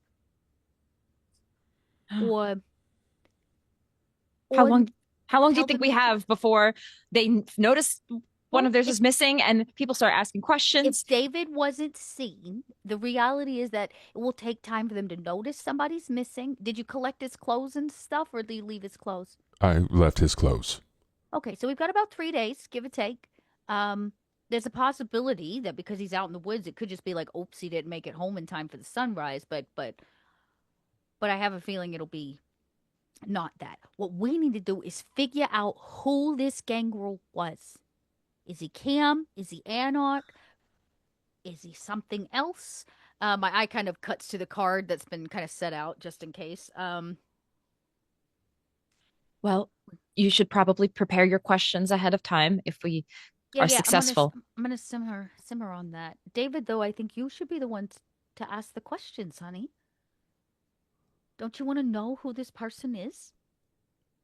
What if I change again? Well, I guess that is a possibility. We could lock David up and when he changes, he won't be able to fly away this time and we can ask them questions. We definitely have to talk about the fact clearly your wings aren't gone. They're just hidden, which honestly is not the worst thing ever. You still can fly, right? I can't, or I would have flown here. Okay. What I want to talk about is the graffiti you left in the bathroom at the bar. Do you remember what you wrote in the wall? I asked for help. Yeah. You didn't happen to ask for help the last time you needed a feed, did you? I didn't ask last time. I just gave in to my hunger. Okay. Did you happen to give in to anything tonight? In that bathroom? I think that I did, yes. Okay. I'd like to discuss that moment, the tipping point right before you give in. One of the reasons us kindred tend to not want to give in is because we lose control of ourselves. Our beast is often has a one-track mind. If it's hungry, it's gonna feed. If it's angry and vengeful, it's gonna seek that vengeance. And well, allowing that to happen while breaking the masquerade is definitely a risk you don't really want to take right now, hun. I didn't know that this was going to happen. I know. That's why I want to talk about it, because, let's just be honest. So, what made you so upset that you got to the tipping point? I couldn't use my wings, and I wanted to use my wings. She took them from me. Did she? Last time I checked, you ran out of that bar with wings on your back. I tried to pull them from my back, and they were not the same. They were not the same wings. No. They weren't mine. So you miss your wings. It is part of who I am. Okay.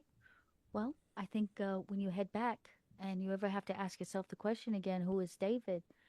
I think maybe you should answer that David's somebody that likes his wings, likes to fly. That's a part of you. But I told her that I liked flying, that I liked my wings. I don't know why she would take that from me. Well, you know what she is. You could go back and ask for it all back. I would rather be confused than feel this way. I did not want the rage to take me over like that. I know. That's why I'm not angry. Are you angry, Elspeth? No. Not angry. Kindreds die. It seems like maybe this was a very long-standing vengeance. So, and it was a gangrel. It was someone that I knew. Yeah. And I want to know who. Because if we can find out who you knew, then maybe we can backtrack it to who's inside you. We can actually learn. What if it was someone that was new? That's not the old and it is not the noble, but it was someone that was new, that was given or traded. Maybe. Or maybe one of the personalities simply had a grudge that has lasted who knows how long. And this was their first chance to take your rage, your anger at the situation and use it for their benefit. The coin was familiar to me too. Why is that? I remember feeling it roll between my fingers, like I had done this before too. Interesting. Maybe they've fought before or something, or had some sort of encounters.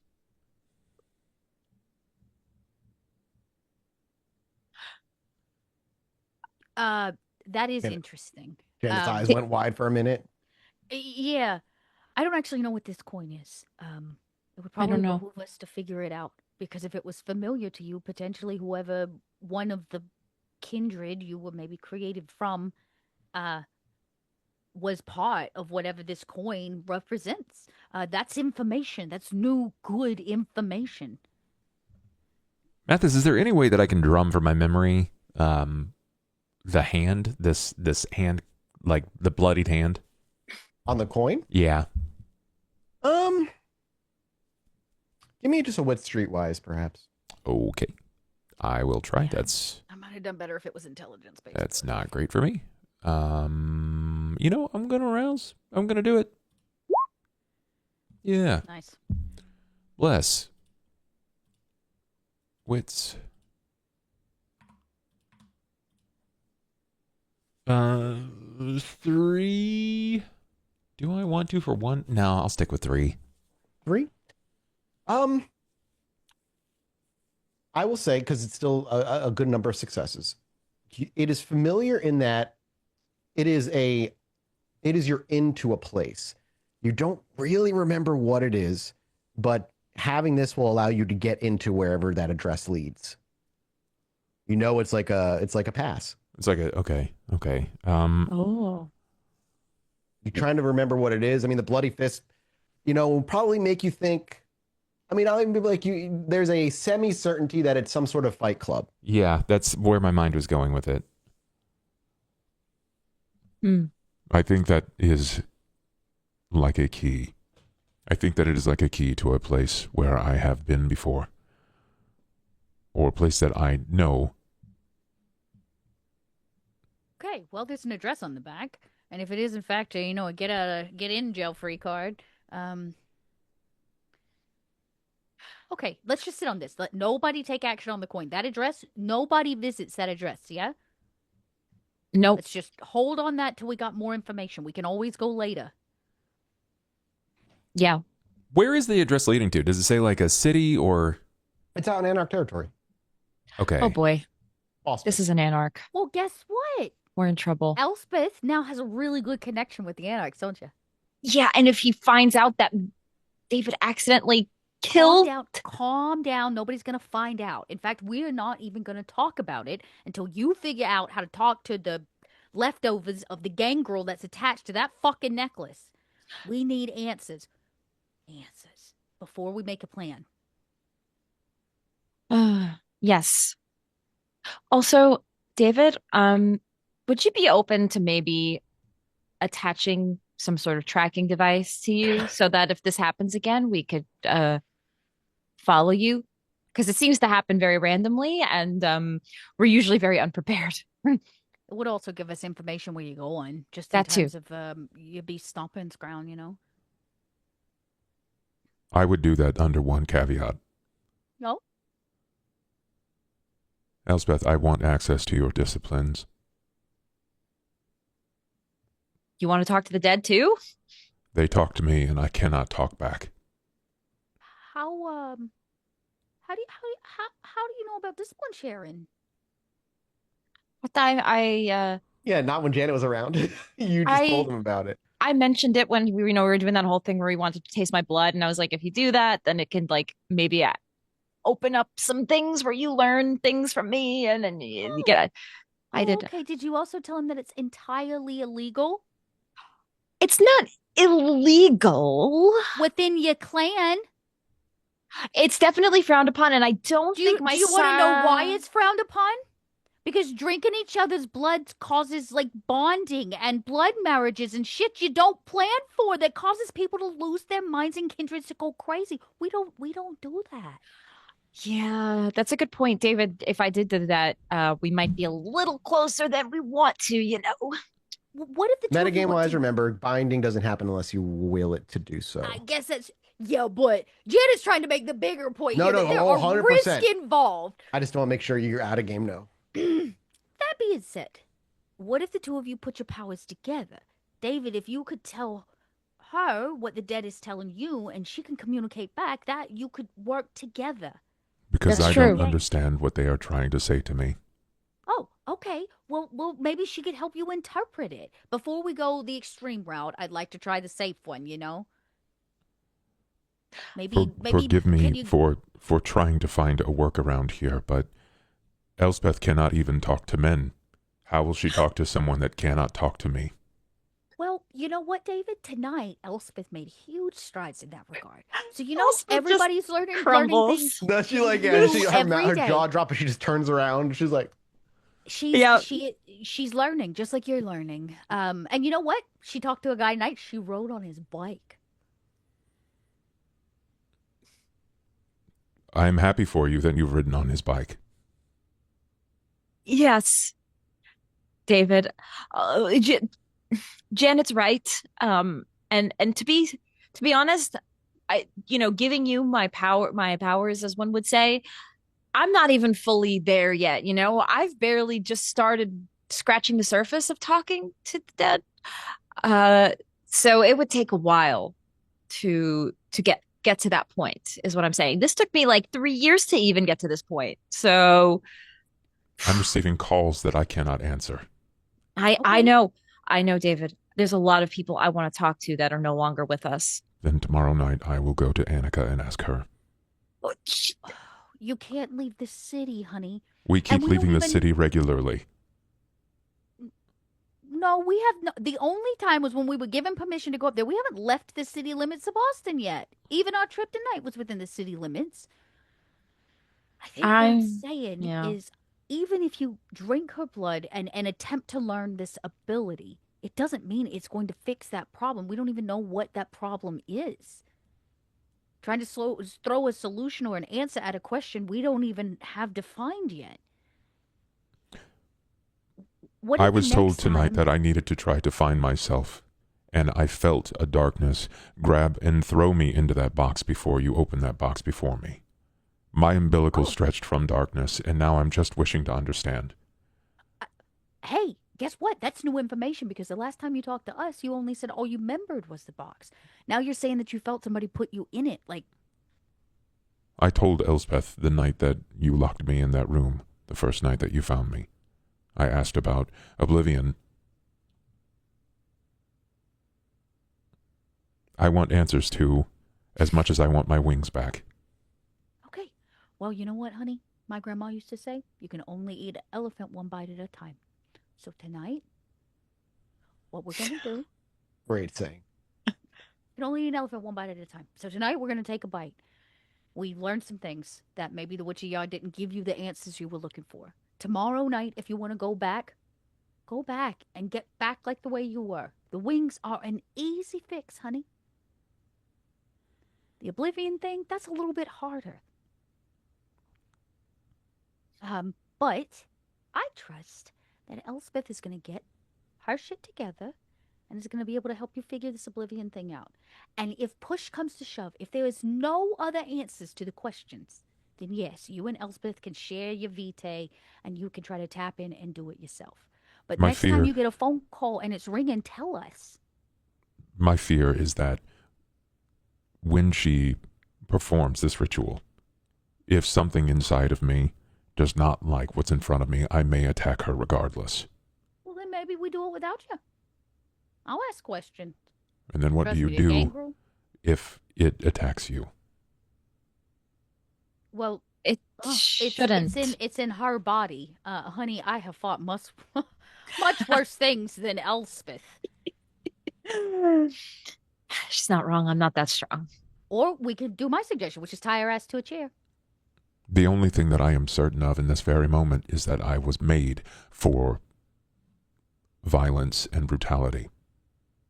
I was assured that in the woods. I struck him twice, and I ripped his head from his shoulders with an ease. His head dusted before it fell to the ground, and they will know when they find his ashes that it was not sunlight because his head did not fall next to his body. Okay. Well, now that I have a very graphic picture of the crime scene, I understand that you're upset. And if you think you are a weapon, there's nothing that we're going to say to change your mind. But I don't think that you're a weapon. Everybody's beast is ugly, honey, and I pray you never have to meet mine. I agree that my beast is not something that I am a fan of, and this is why I think it would be more beneficial for me to go through answering the phone calls that come to me, as opposed to asking the questions to something that only wishes to exact its hunger or its revenge. Sure. So the next time you get a phone call, tell us. Come to Elspeth and say, hey, the phone line's ringing. Help me. And see what she can do. She already has that power. That is a safer option than just chugging somebody else's blood and hoping for the best. That happened with the face of Annika. That happened with the gift to the prince. It happened again with the statue that I made of the woman. So maybe we should figure out what the common denominator is. What triggers it?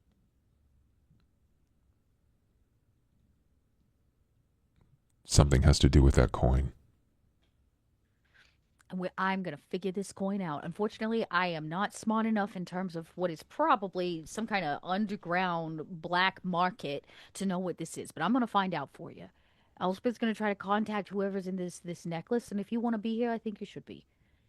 But from the wise words of Mr. Edgar Allan Poe himself, he said, show me the worst of you and let me love you anyways.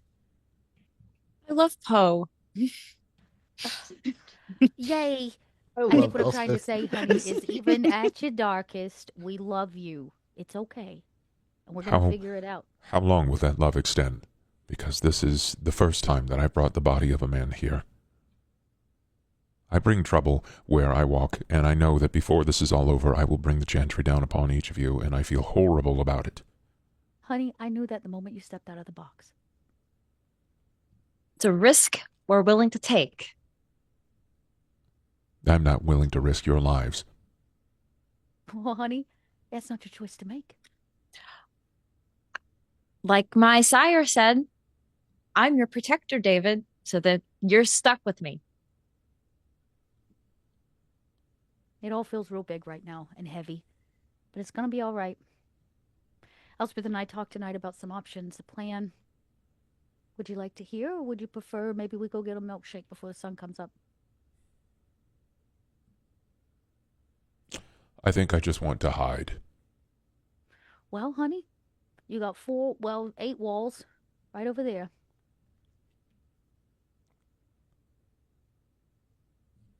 And David he just not fast walk. It just kind of walks, not defeated, but sort of resolved to whatever fate is coming. He just walks right into his pod. Burnt out in a way, emotionally drained. Yeah. I look at Elspeth and I go, remember what I was telling you about being his protector? Yeah, I have to help. This is that moment. So wise up, kid, because he needs you. I've got the coin. I take the coin. Elspeth make her way over there? Yeah, I'm going to grab some things Sure. that I know David likes. a couple of the books that I had that he was interested in. Um, and the and then I go in. Yep, and probably a light knock at the door, and you're like peek in. David is just standing there, sitting there. What is he doing? I think he's probably just got his back to the wall, just sort of like sitting in sort of like I guess a decompression state. Mm-hmm. Is it okay if I come in? Of course, it's fine. Your voices echo ever so slightly against the metallic walls of the pod. Elspeth steps in. I brought a couple of books from the library. You remember the library? Yes. Maybe we should go back there soon. I want to get a couple of other things, and maybe you can take out a couple of books and we can do some reading together. I think I would like that, Elspeth. That would be very nice. Yeah, you don't have to go right now, but let's make a plan for that and just do some things that we enjoy doing, that you enjoy doing. I don't really know what I enjoy doing. I know that I enjoy milkshakes, and I know that I enjoy your company. And you enjoy making really cool statues. Do I? Yeah, you made one the other day of, wait a second. Elspeth's like the two neurons connected on that. Yeah. The last one you made was, whoa. Whoa. The last one you made was of the Witch of the Yards. At the time, obviously, we don't know who the heck she was. Oh. How did you? Okay, that's a whole other thing, a whole other path we're gonna have to go down at some point. But that's something you like doing. You like art and architecture. Do I like art and architecture, or is something inside of me telling me that I must communicate this way? I think you like it personally. That's my hunch. I don't know. It's a good question, but sometimes I just go with your gut, and my gut tells me you do like it. Every time I go with my gut, someone gets hurt. I don't know if that's really you.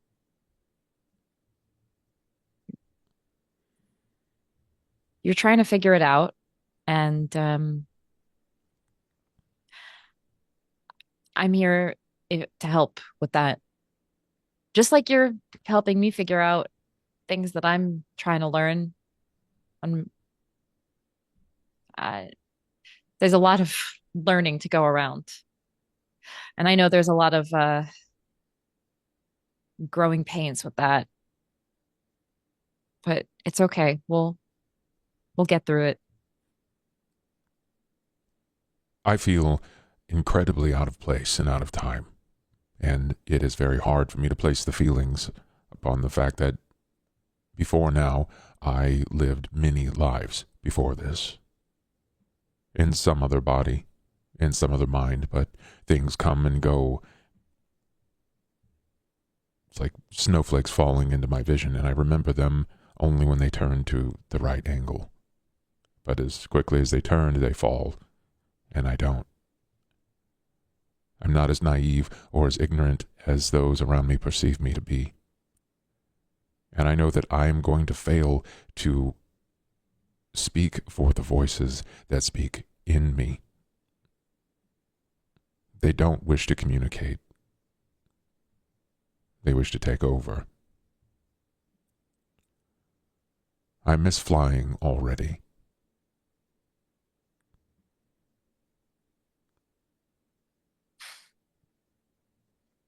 I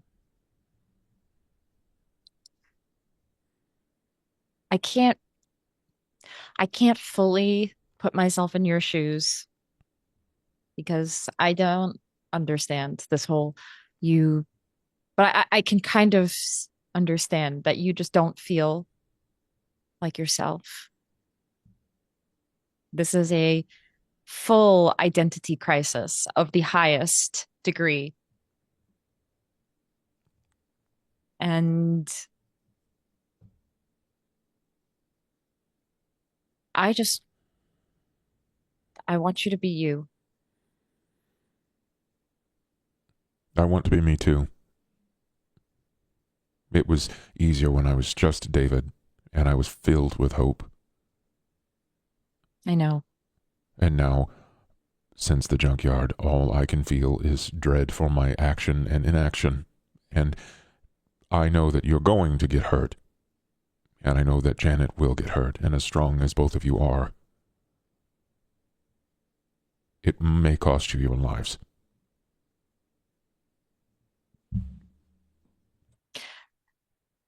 And I know that that does not sound good to you, but let it be known that I don't think Janet or I would trade that. We really wouldn't. That's what forming bonds and caring for people is all about.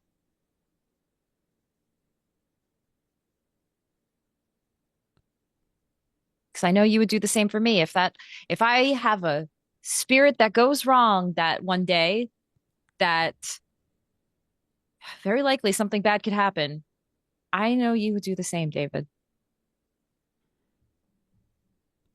I wouldn't even think twice. Exactly. That's just how it is. How are you so certain that you can protect me? Because it's in my blood. How can you say with certainty that something is in your blood? I know my lineage. I know that when I made that agreement, the pact with Annika, that I was to be brought into the Lamia bloodline.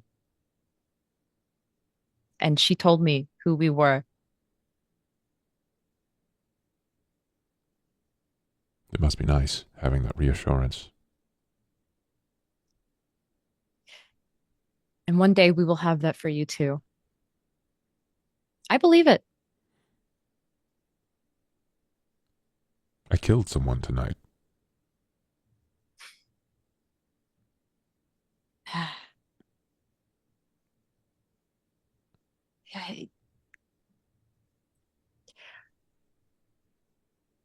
Did they deserve it? Who knows? Maybe they did. We don't know. Sometimes kindred kill people on accident and they didn't deserve it.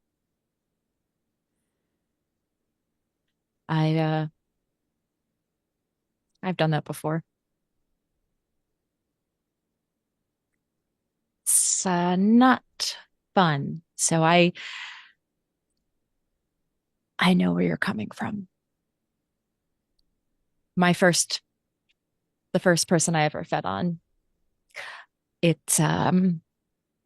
went wrong real bad. The whole painful bite thing. This person was already pretty weak and I didn't know. And I should clarify, it was my first feeding outside of, Annika's supervision. And it went really, really, really, really, really bad. And they died. And I have that blood on my hands forever. I'm sorry. Yeah. It really sucks when that happens.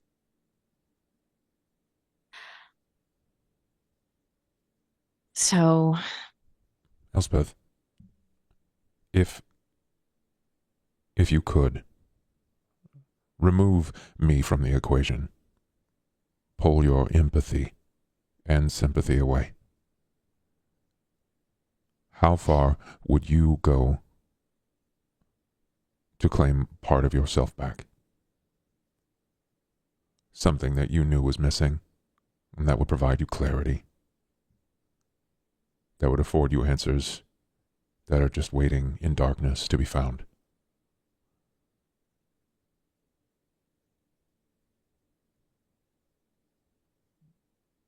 I would sacrifice a lot.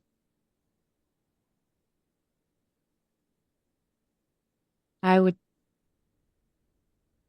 give up my whole life.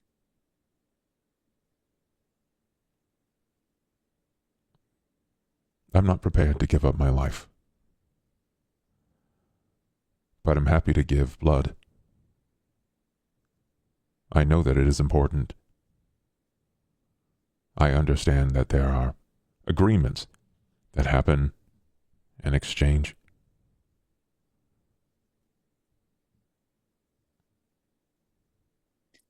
I need to find a way to do this. Who do you want to give your blood to? I don't want to give my blood to anyone unless they need it.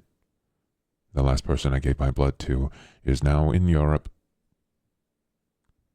Yeah. And living well.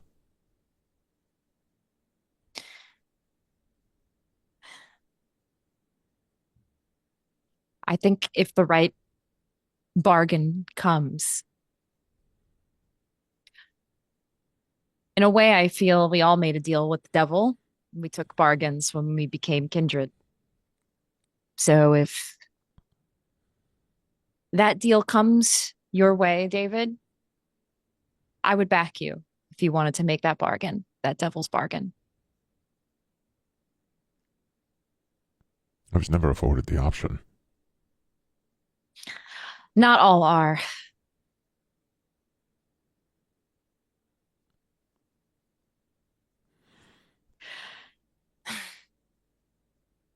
I know that talking to me is difficult because I have so many more feelings that are not very surface. I know that I am not like other kindred. I know that I do not like to feed on either kindred or on people. And I know that my emotions are very complicated, as I have a history that it goes beyond my knowledge. I like your feelings.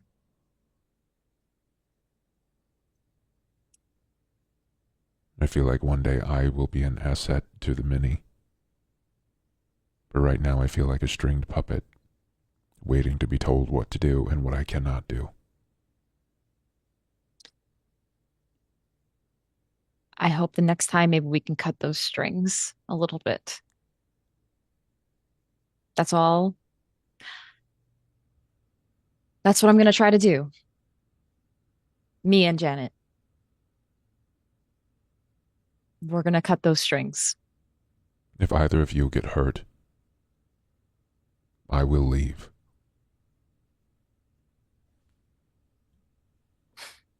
Looks like our cameras broke there for a second, guys. It appears that we lost Mathis. Oh no, we lost our GM. I wonder if he even realizes it. No, He probably realizes let me go it. check the Let me go check the Discord just in case he messages us. Good news is we're almost to the end, so yes, we call it here at this conversation. But let's check what is up with maybe his PC/internet took a dive. Kind of crapped out. Could be the case. Why don't y'all keep doing what you're doing, and then if he's not back by the time your combo's over, we'll just call the end and do the after show. Yeah, cameras are just all borked. They are all borked. Currently, wait. Can I wait? I bet I can come into a Zoom call. Hang on. Okay, cool. Yeah. Hold tight. I can make this happen. I can fix this almost instantly. Give me 2 shakes. Yeah. I can fix this. Oh yeah, look at that. We're all Yeah. You guys can see. Just the top of your head in the David panel. Yeah. Love it. There we go. Okay, cool. Dot is both the storyteller and Janet. Nice. Okay, his internet has gone down. No. I think David would probably end there unless you have more to say. Yeah. If either of you get hurt, he will leave.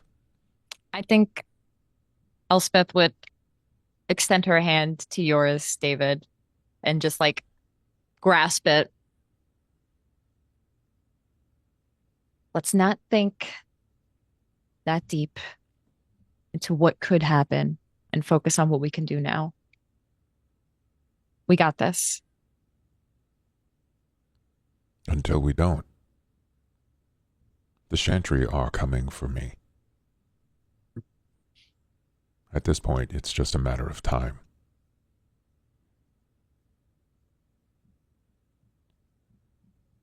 Well, it's a good thing we have our own plans and our own things that we're going to do. I know it's not,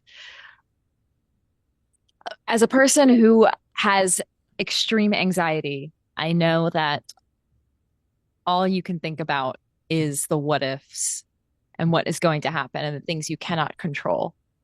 So I really should be taking my own advice because I'm not very good at that.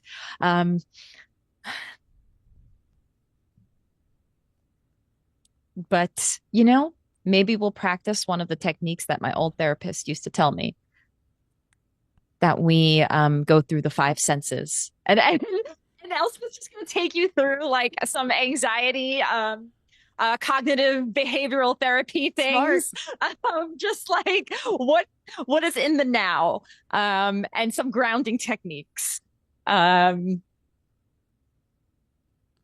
just, what do you see? What do you smell? What do you feel? And we can't breathe, so we can't do the breathing techniques, unfortunately. I mean, we could, but I don't think it really gives the same oomph as it did when we were alive. Just all I'm trying to say, David, is we have to stay grounded in the now. I think both of us, myself included, because I'm really bad at that too. I think that I will be going back to the Witch of the Yards. Not Yeah. just for my wings, but because I already miss being hopeful.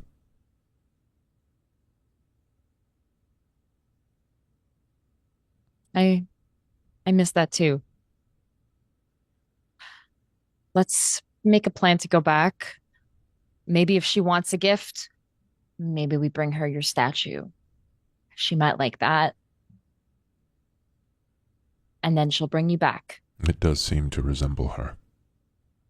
It's a spitting image of her, David. You did a great job. Naked and all. Long hair, all of it. Also, I am not sure why she took away my desire to be naked. It puts me at peace knowing that I am not captive. Yeah, it kind of reminds me of like the Garden of Eden in the Bible, when Adam and Eve ate from the tree and they were naked and they suddenly felt shame. It's like, maybe that's what it was. You now feel the way you ate from that forbidden apple. Now you feel shame. Perhaps. Well, this is a lot to think about. For now, let's think about these books. Of course. Elspeth trying her best to just give anything to keep David away from his dark thoughts.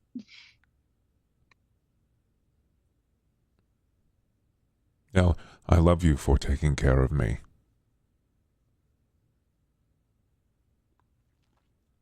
That's what I'm here for. And just to be your friend and, coterie mate, all those things. That is really nice.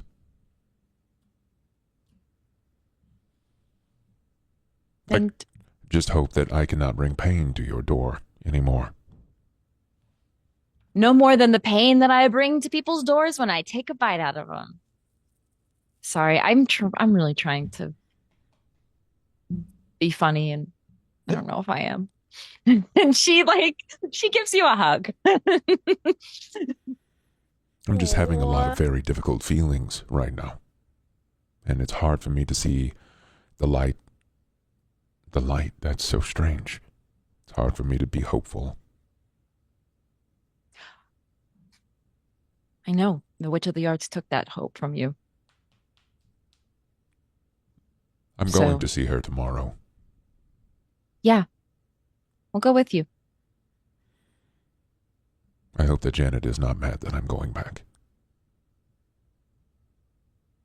I don't think she will be. It's your choice. And I'm sorry I keep flying away. I know you can't really control that. I'm just hoping we can make it where it's something we can keep track of so you don't kill somebody again. I will stand by my previous ask and agreement. I will let you do that to me. If it means that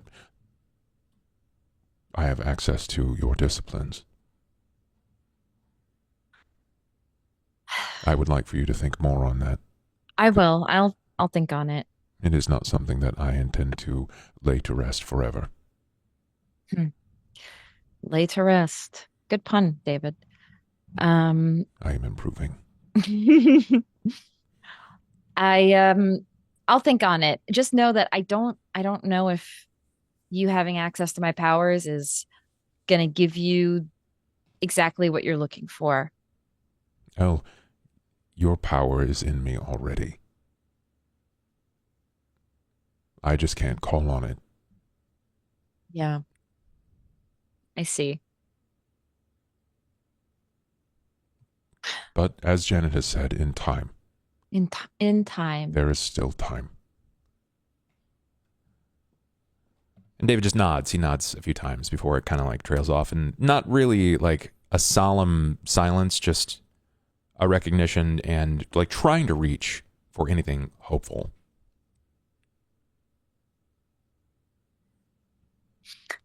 Yeah, I think Elspeth will just try to change the subject and go into the books again and just go through a couple of pages, read them to David, talk about some things that she's learning, some historical things. Oh, I wrote this down. Give me just a second.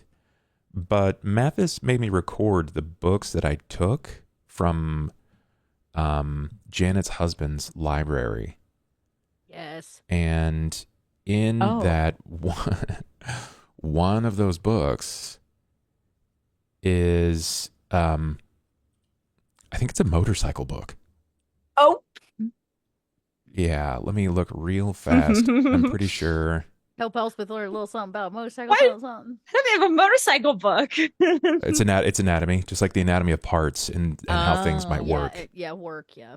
I see. Yeah, I did. I took a book about motorcycles and like the interchanging of parts. Basically, it's like the Frankenstein, but for the mechanics world. And it was this particular person was writing about motorcycles specifically. Okay. That's it, though. That's the. Is that what y'all read? Probably go over it a bit. Yeah. The anatomy of motorcycles. Yeah. I imagine there's a lot of silence, though, and since we don't have Mathis, to take us to the end.